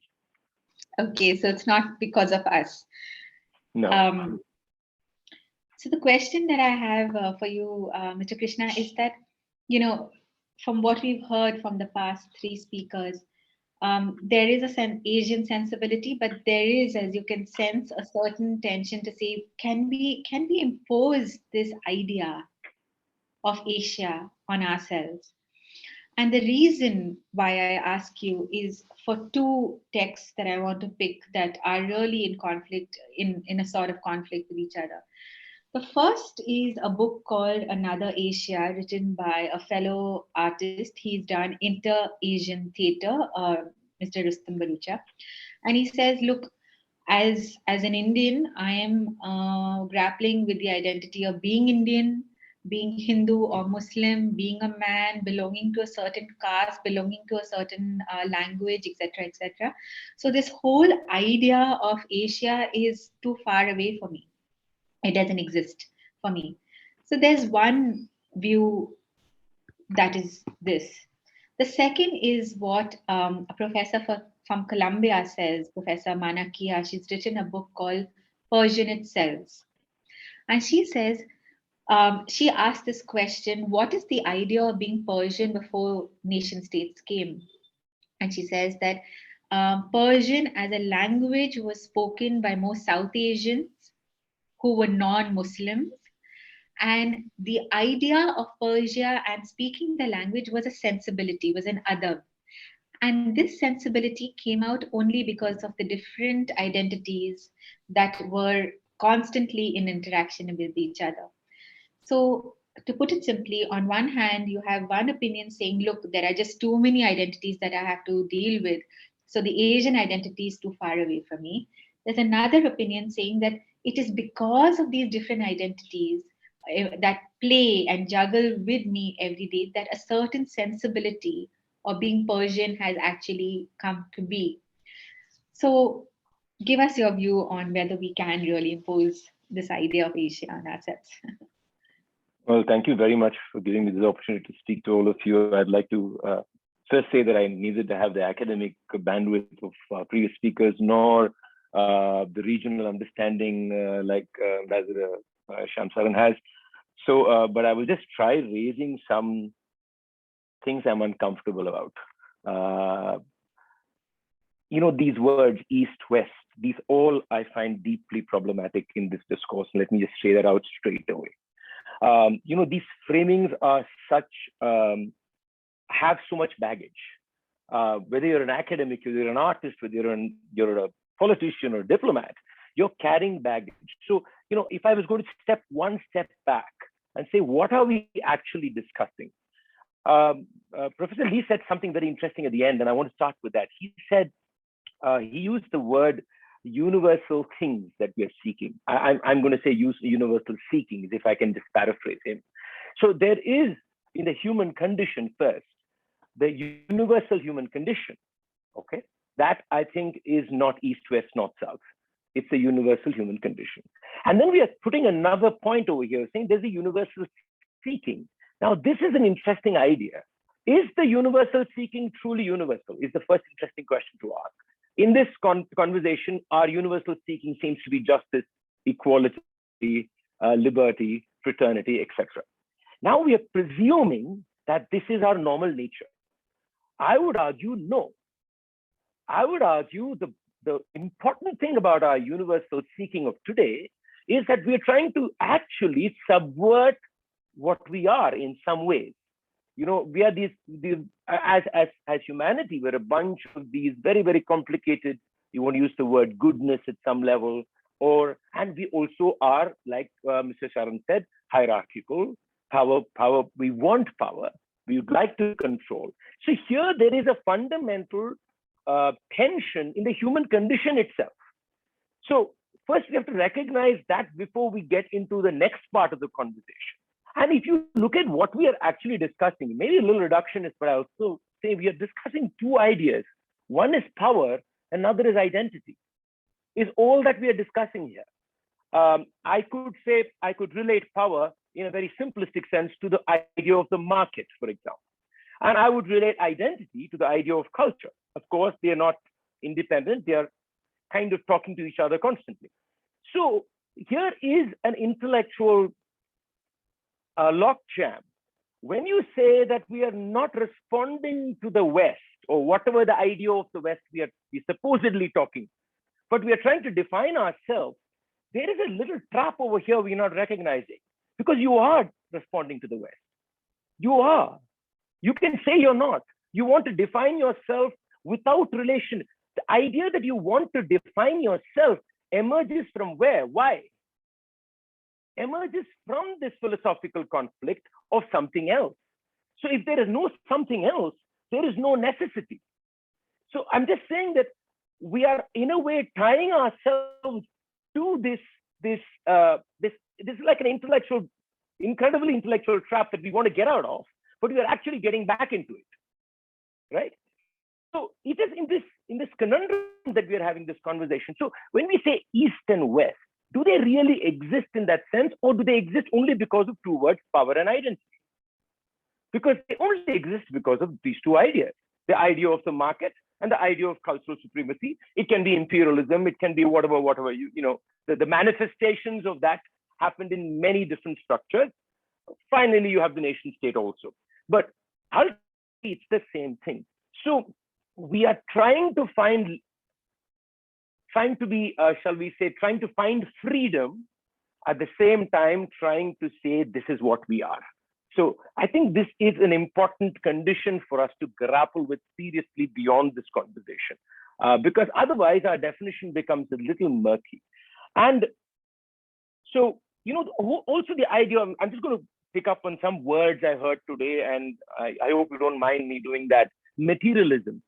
This whole idea that materialism is something that is very distant from the so-called East is also problematic. Our entire social hierarchy is a materialistic social hierarchy as much as it is socio-cultural. You other people, because you want to strip them of dignity, economy, politics, and life. That's materialism. That's as ugly as it can get. So materialism is not, it's not something we're importing from the West as a way of living. I don't think so. We worked with materialism not in a nation state function. We worked in local community level to a large extent. So I also think that, I don't want to position any of these words as being East-West or being Asian or non-Asian, because they are not. I think this is where the word culture becomes very essential for us to understand. That's one word we actually have no definition for. How does one define culture? It is something you feel, it's something you smell, it's something you taste, it is something you just know, but you just don't have a way of understanding it. So it is, I think, this idea of culture, and I think that I agree to a large extent that I find it difficult even within my two streets of my home to find a connection in culture. 2 seats behind, there is a form of music that to me is noise. How does one define that? How does one get across that? And why is it noise? It's noise because of my habituation and my social limitations, not because it is noise. So I'm just saying, I'm just trying to put all this out. So the other word that, 2 other words I will raise, and then I will try and see if there is possibly some connectivity also, is 2-3 things. I actually think as Asia, at least to a large extent, again, I'm speaking, we're actually not comfortable with democracy. I think we're uncomfortable with democracy. As much as we want to be comfortable, we're uncomfortable with it. So the difficult question then is there, yes, the Indian constitution is a very interesting idea of trying to find, again, I'm using a word which I wouldn't like to use, but I will, idea of Indianness if there is in the idea of the Indian constitution. Some would argue there is none, but kept keeping that aside. So why are we uncomfortable with democracy, right? There is always that tension, I think, that exists in this part of the world with democracy. So I think the point is then, what did democracy, or the feeling of democracy, not democracy from a constitution or a nation state, but the feeling of democracy, how was it there in local cultures? Was it even there? That's the other interesting thought for us to think about. And then you have a very closely tied idea with democracy is creativity and knowledge creation. We have to talk about how knowledge systems are created. How are cultures enabling knowledge systems? And here there is a contradiction. It's the knowledge system that oppresses, and it's the same knowledge system that creates. So which knowledge system is valued, which is not valued? This is all a very, very Indian idea. I can see it in India. I'm sure it's elsewhere too. Again, apologize for making it Indian actually. So, but nevertheless, you know what I mean. So this, when you use the word informal, right? If I'm going to pick that word, if you're going to call these informal systems, again, we are defining formality only in one way. We are thinking of formality in a certain manner. Is there a different understanding of formality and informality? And are we willing to say that the formality and informality are not something that is entirely the most beautiful thing in the world for which we have to define ourselves? Can we look again at our universal seeking of justice and liberty to re-look at these informalities and formalities? So to me, the conversation is in re-understanding all these dynamics of culture within what we all are seeking together, which is justice, liberty, fraternity, equality, etc. So actually, that's where the conversation is. The conversation is in that very universal seeking and trying to find our association with that seeking, because somewhere we acknowledge we are uncomfortable with that association. Somewhere we acknowledge we are uncomfortable with that association. That is why we have placed contradictions or presumed contradictions.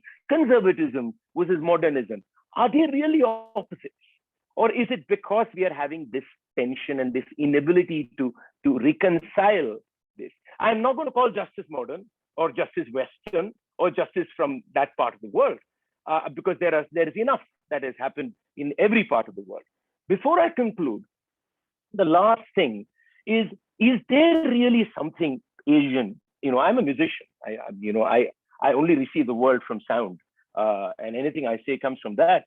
So is there really a sonic, shall we say, Asianism? Is there a visual Asianism? Is movement? I don't know, but I just see there are two interesting qualities that I find, and I don't think it's purely Asian. It's as much maybe Middle Eastern, African, probably, and it also probably existed in other parts of the world before the two, an identity or market and power, overtook its mechanism. So it's actually not a West problem or an East problem. So the two things that I find interesting is, one is this idea of perfection that that we are forced to understand. That perfection is something that is brilliant. I think most of our art forms challenge that fundamentally. You look at our weaves, just look at our tunes. They may not be, within quote, perfect as a piano key or something, but there is this idea that there is a different notion of perfection that happens, and that perfection is not in it being in the presentation being ideal, but rather the experience of it being something that's deeply inside. So I think that's an interesting thought that I will place. The other is the notion of the in-between, which I think are also about the notion of perfection, imperfection, is a lot of what we say is not right, is somewhere in between. It's probably vague, it's abstract, it's probably not actually saying something literally. This is true of poetry quite across Africa, Central Asia, South Asia, and East Asia. You find this, and also, by the way, in earlier writings in Australia or any other part, you would find that this whole idea of life being an experiential in between, and that manifesting itself in the way we conducted ourselves in social and political life.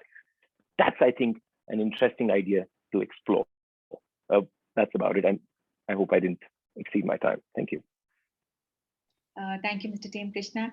I think I've listened to your lecture on the ugliness of beauty, I think about 3 or 4 times. Maybe that's perhaps one of the areas where you are bringing to bear in this conversation, in terms of when you say perfection and not wanting to focus on that as an ideal. I think very quickly, to take from some of your points, you're absolutely right. I think we've got to clean out all the clutter and really look at what is the kind of human condition, the human seeking that we want here for ourselves. Materialism is not East or West, just like justice is not modern.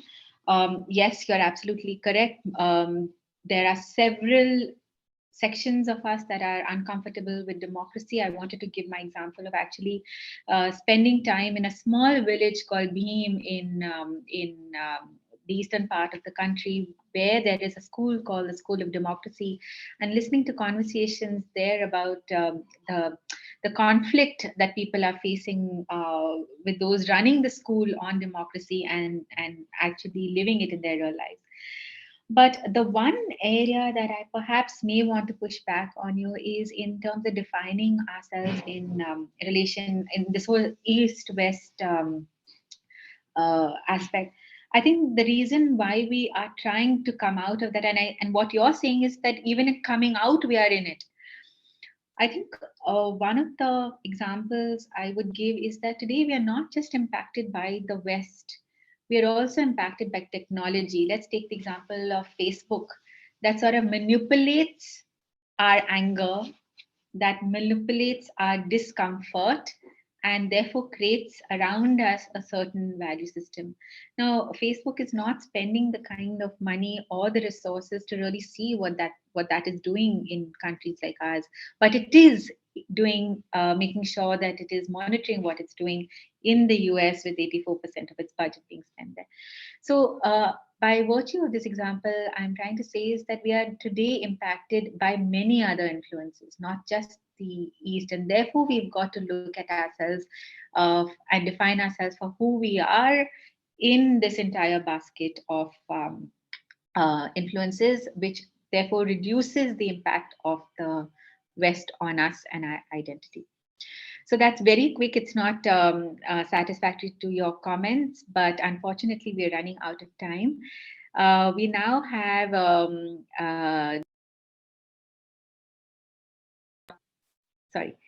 have Dr. Nicole from the Philippines, and she's going to tell us about a very interesting book that she has authored.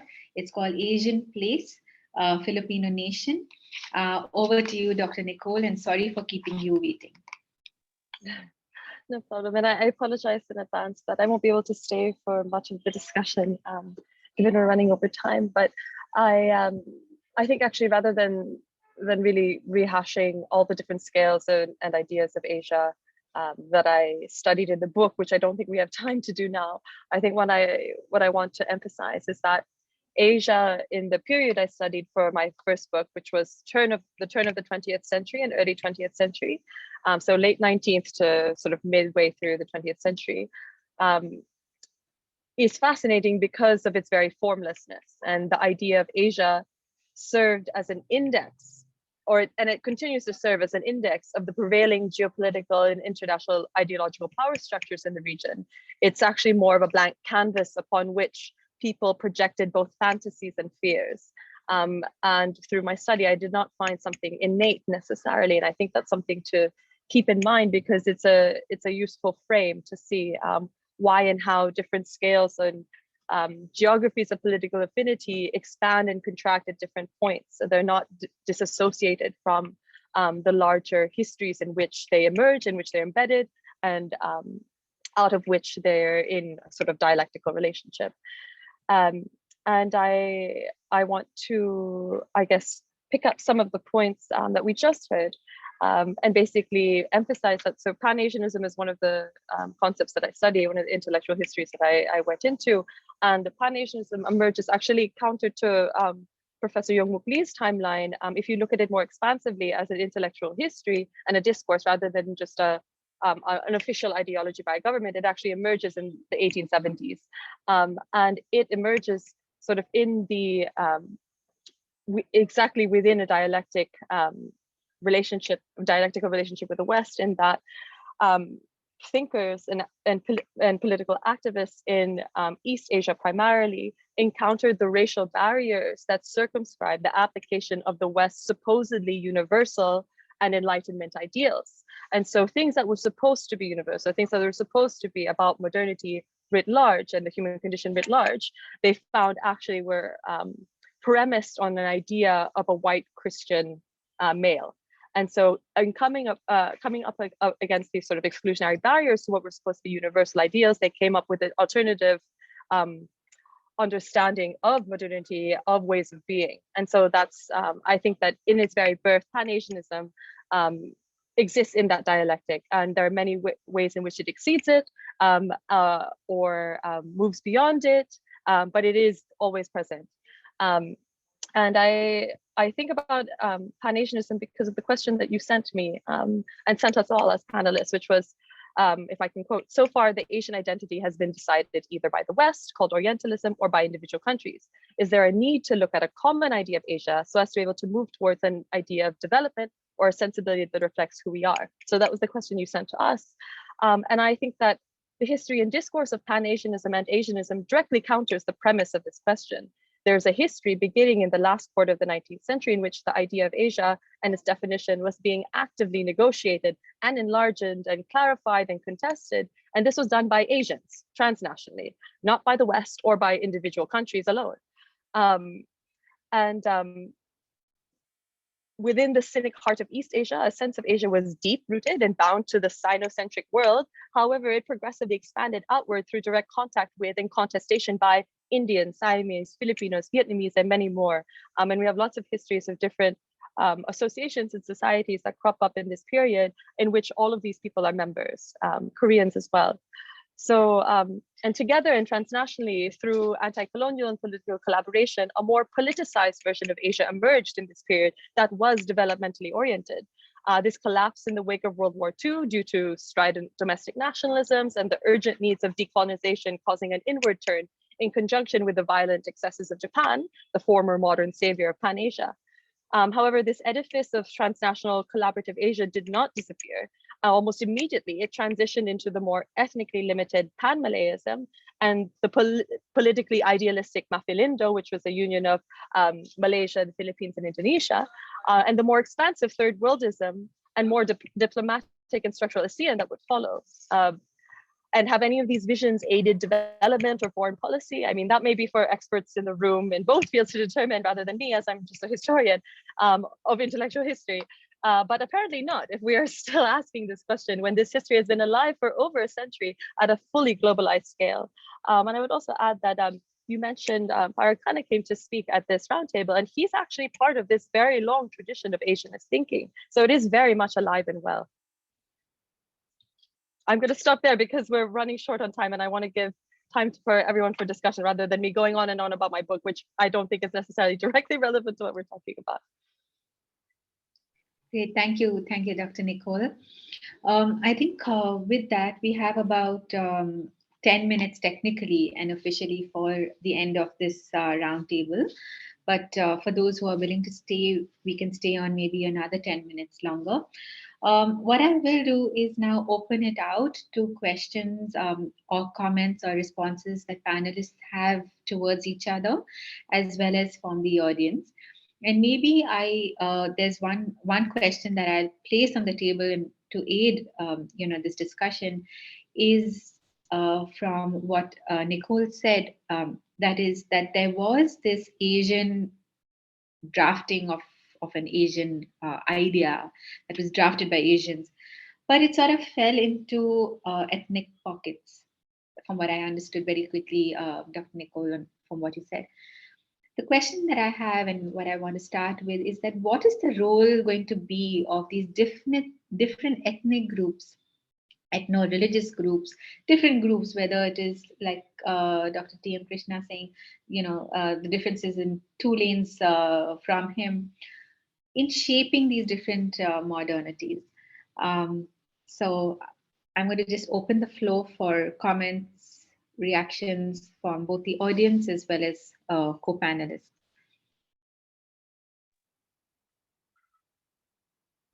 You can just perhaps raise your hand or just unmute yourself if you're a speaker and go ahead.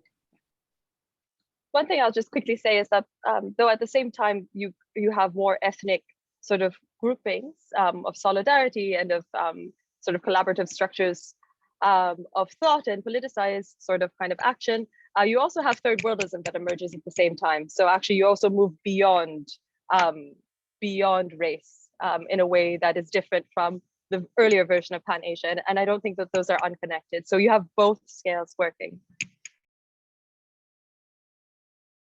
Right, absolutely.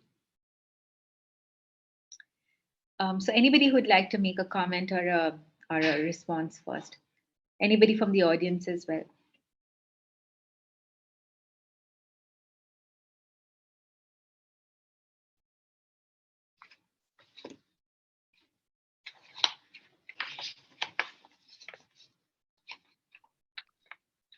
So actually, let me just, I don't know, quickly comment on your discussion on modernity. Actually, there's a central concept maybe you are interested in.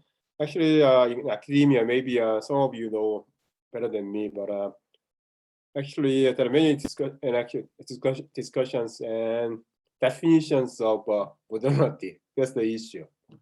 And then one of the famous one that you also mentioned, that Professor Einstein, actually he points out two premises, underlying premises on modernity. One is the assumption that we human beings are autonomous. Okay, so in other words, we stop living in God-ordained world. Okay, so that's the one major premise. We are human beings are autonomous, so we can design the future. We can design the institution. We are not following necessarily religious rule. Okay, so we are away from God. That's one premise. Second one is that the assumption that we have a human history. The future of human history as progressive. Okay, so the two things, underlying premises. Then if you mention the religion and other practices, ethnic practices, and if we combine religion and ethnicity with a conception of the modernity, then the question we have to ask is the religious practice or ethnic practices are basically in line with the premises of modernity? Okay, are they really kind of see human agents as autonomous, their religious practice within the religion? Okay, or do they see the human future, our history, as progressive? So that's a kind of a definition thing, but there's still, as a way to clear up some confusion, maybe. So sometimes, normally, the idea of modernity, normally, sometimes, I would say, in opposition to religion and religious practices. There's to kind of, there's a secular, so-called Western enlightenment idea. And then just quickly one comment to that Mr. Krishna about the West and the East and everything. Actually, they are all ontologically empty. Okay, there's no East and the West. The reason, but the problem is that as long as we define East and West, and that as long as we treat the East and West exist, then exist. Okay. There's a problem, okay? Ontologically, they are empty. I understand. But as long as we talk about East in the context of the West, West in the context of the East, then we have a practice of East and the West, okay? So still, there are a lot of things that we can do. And then as he mentioned, that universal seeking. So that's something, so you can do Asian value things in the context of universal seeking. And also you can have universal seeking in the in the context of Asian values. Okay, these two things I guess co-constitutive of each other. In other words, interpenetrating. So we can find common ground. So common practice. So I guess that's a challenge for us to address in the future. So also that's my take. I don't know whether or not that I have a good discussion on this, but that's what I'm thinking now. Thank you. Can I respond? Yes, yeah, sure.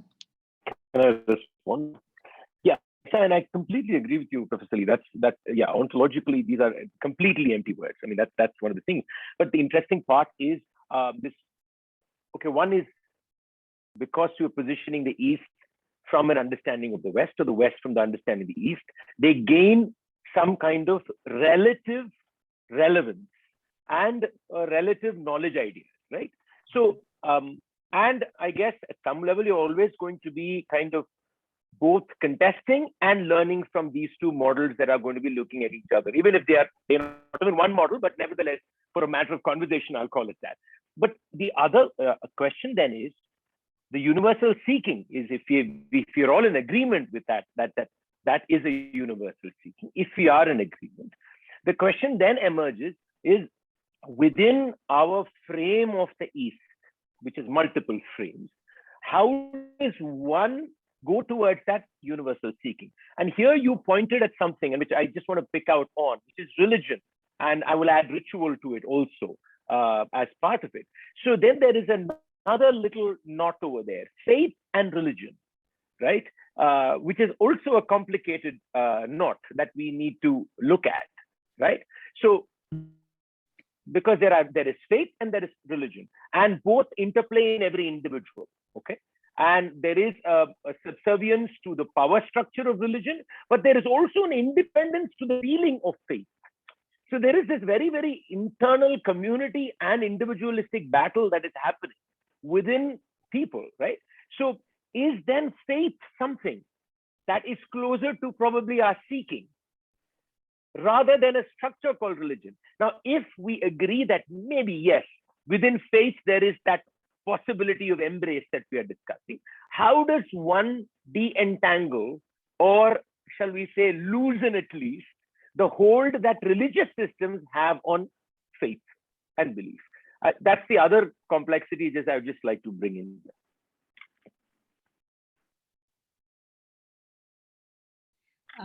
Right. Would anybody like to respond to that? Meta, can I say something? Yeah, I'm Ying Hong. Yeah, let me turn on my camera.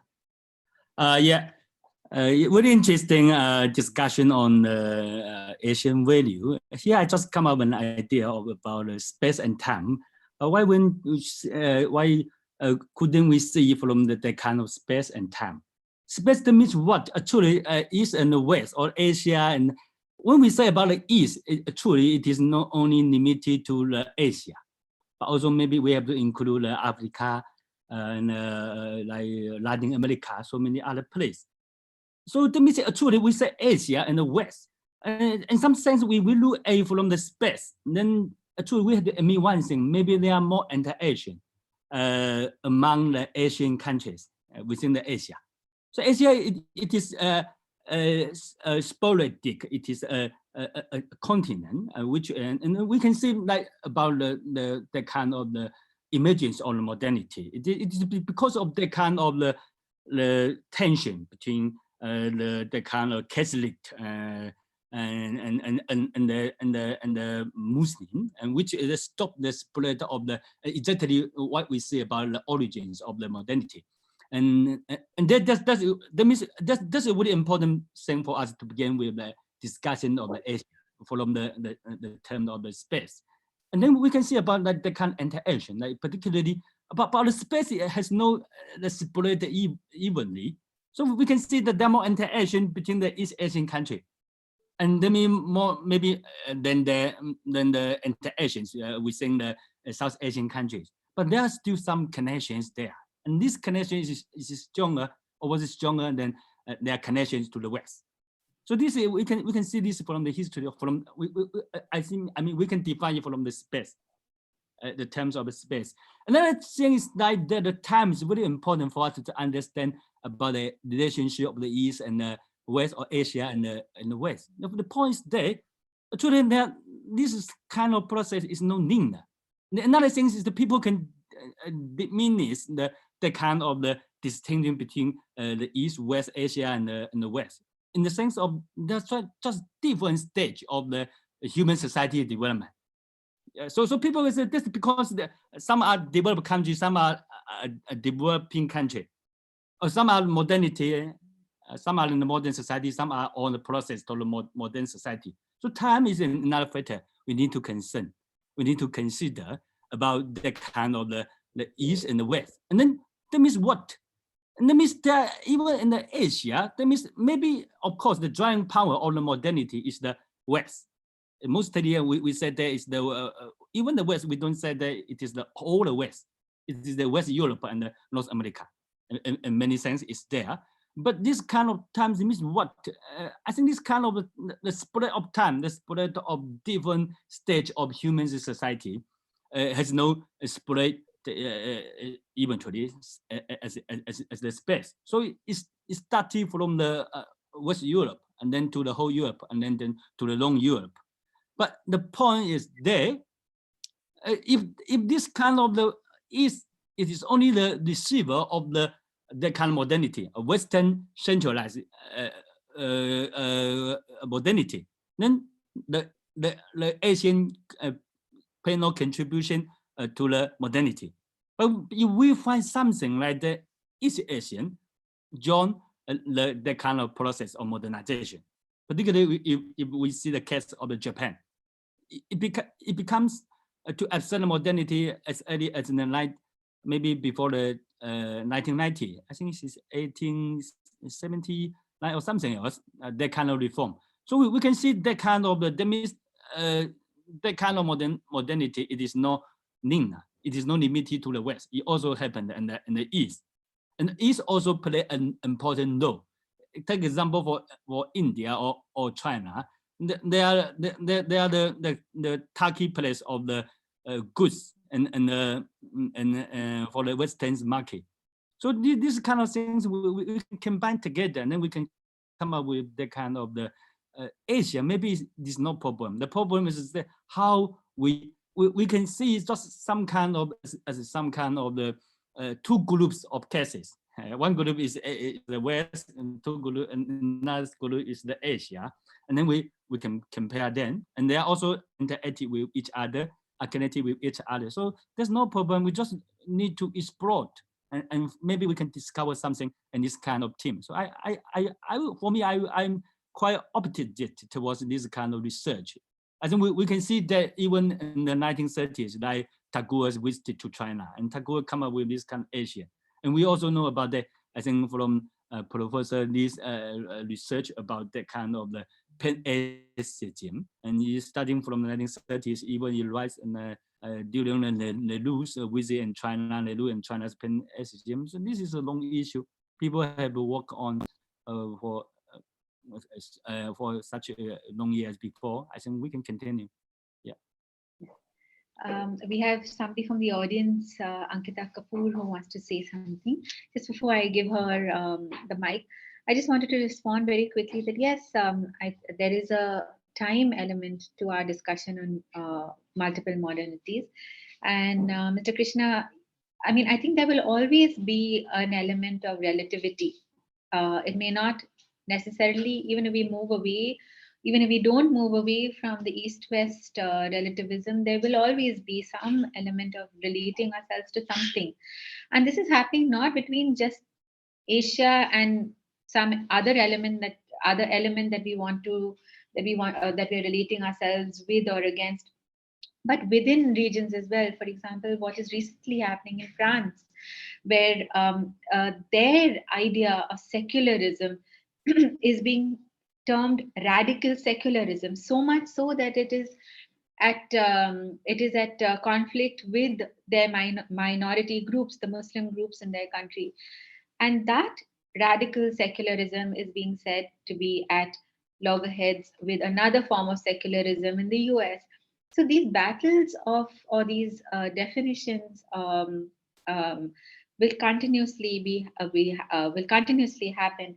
And I think that is essentially the process, because there will be one element where you decide to define yourselves for what is needed, what are the problems that you are trying to target, trying to solve for, and what is your route in that, and therefore what is your values orientation. But there will always be an element of relativity in terms of rubbing up against other kinds of whoever you are, whether even if we say any one of the Asian values, informal sectors, there will always be another kind of informal systems, and you will always rub up against that, and there will be a definition clash there. But I want to respond to that. I think I want to clarify what I said. The question is not of relative relativism. It happens within streets and within two people. That's existential. That's the existential condition. But what I'm discussing here is, I think, slightly more primary, what we are trying to say, and I think it was hinted upon many times, is that, even Tagore was brought up, and Tagore's famous argument with Gandhi is, in fact, very close to our discussion today. When between 1920 and 1922, there was this, when the non-cooperation movement was started, Tagore's big intellectual conversation with Gandhi was this idea of the other and this idea of the self. I think it is, as much as I think it is very important it's very important that we consider that this is going to be, I would rather go the direction that Mr. Lee spoke about, saying if you agree for universal ideas, is what is our different ways of seeking that universal idea. And there's always going to be something to that. But I'm saying the positionality of something definitely does matter in the way in the tenor and tone and our nature of our discourse. And therefore, an acceptance of that positionality in our discourse is very essential, is what I'm trying to say. So when I use East and West, it's the fact that we need to accept that there is this distancing and, for lack of another word, a competitiveness, which is coming from a certain larger political, power, market-driven, historical background, and which I think has to be part of the conversation, and we can't run away from this conflict. That's all I'm saying. Thank you. I mean, you're opening up some interesting points, unfortunately, at the end of this call, but I think very quickly to respond again, Prime Minister Lee said, yes, I think there's a universal idea, we must find our own roots to it.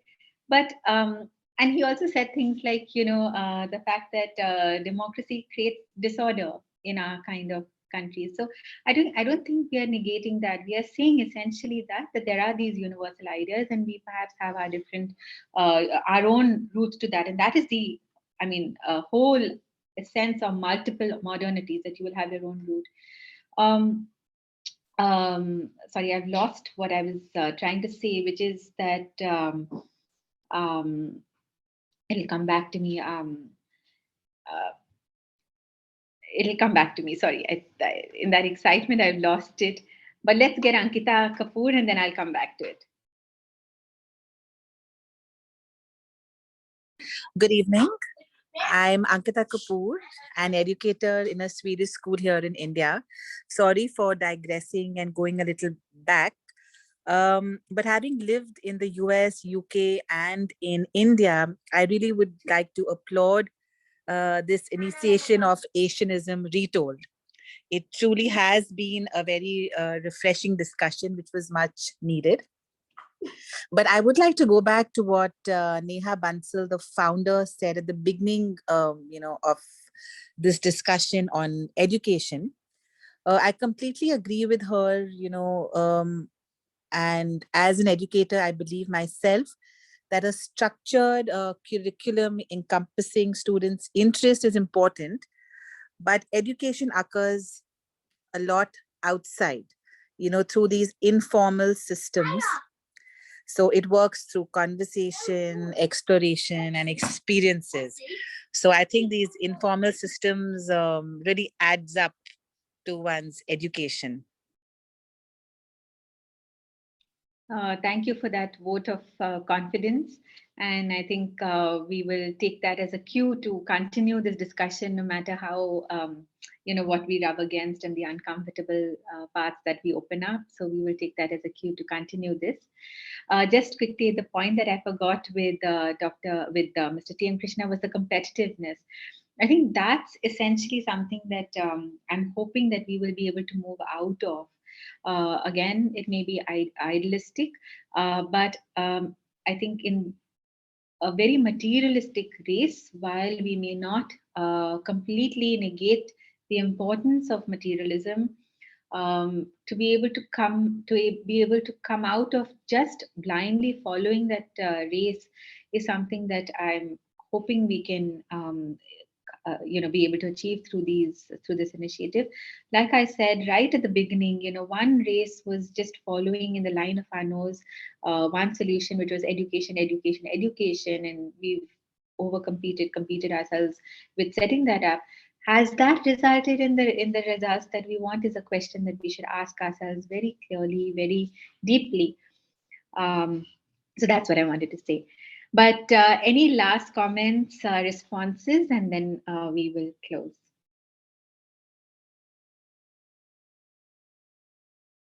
But just one comment actually on materialism. Actually, that's actually I've been thinking of this. Okay, so maybe this is a future direction you might want to take with your project.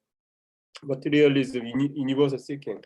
Actually, I also find that in human history, we compete. Okay, and we actually, but there are many ways of doing competition, and there are many ways of doing distribution. So actually, maybe Asian project or Asianism Retold, one issue for the future moving forward is how do we come up with new rules of competition and distribution? We human beings compete, okay, on many things, okay. Also, we have resources to be distributed, as the outcome of competition. But there are many different ways of distribution. So I guess as long as we think we cannot avoid, okay, competition and distribution, maybe we can think of time. This is a time for us to think of new ways of competition and distribution. So maybe Asianism can contribute to this. I mean, this is, I think, perennial problem facing maybe this universal human condition. If I use previous speakers' word, okay. So universal human condition for every society, okay. So maybe that's one suggestion. Thank you. Thank you so much for that very pertinent point. With that, may I hand over to Dr. Jaspal for the thanks. But just on my behalf, on behalf of Asianism Retold, I want to, especially thank all our speakers, all those who've taken our time to actually sit with us through this long roundtable to really, discuss this topic, which doesn't have any periphery, and therefore can get quite complicated. Also, all those from the audience, and especially our last commenter for giving us that vote of confidence so that we can continue. Thank you so much. Over to you, Pramod. Thank you, Neha. Dr. Gohar Rizvi, Ambassador Shamsaran, Dr. Yong Wook Lee, T.M. Krishnan, Dr. Nikoli, and Neha, Professor Muni, we had seen him as well, and distinguished participants. It gives me immense pleasure to propose vote of thanks on behalf of Asianism Retold, Cali, and NICE. We are really honored to have such a distinguished panelist, eminent scholars at our third roundtable on Asianism Retold. I would also like to thank each of the speakers for their enlightening remarks. It was a great learning experience, and it is almost impossible to summarize the remark made by such an eminent panel. Hence, I'm not going to attempt that. I have a number of takeaways, and I'm sure our participants immensely benefit from the discussion. We hope to have you again in the future, like Neha said, maybe in real. I'd also like to thank all our participants for their questions. I'd also like to thank Neha, John, and Pragati, without whom the workshop would not have been possible. Thank you, everyone. Good night and stay safe.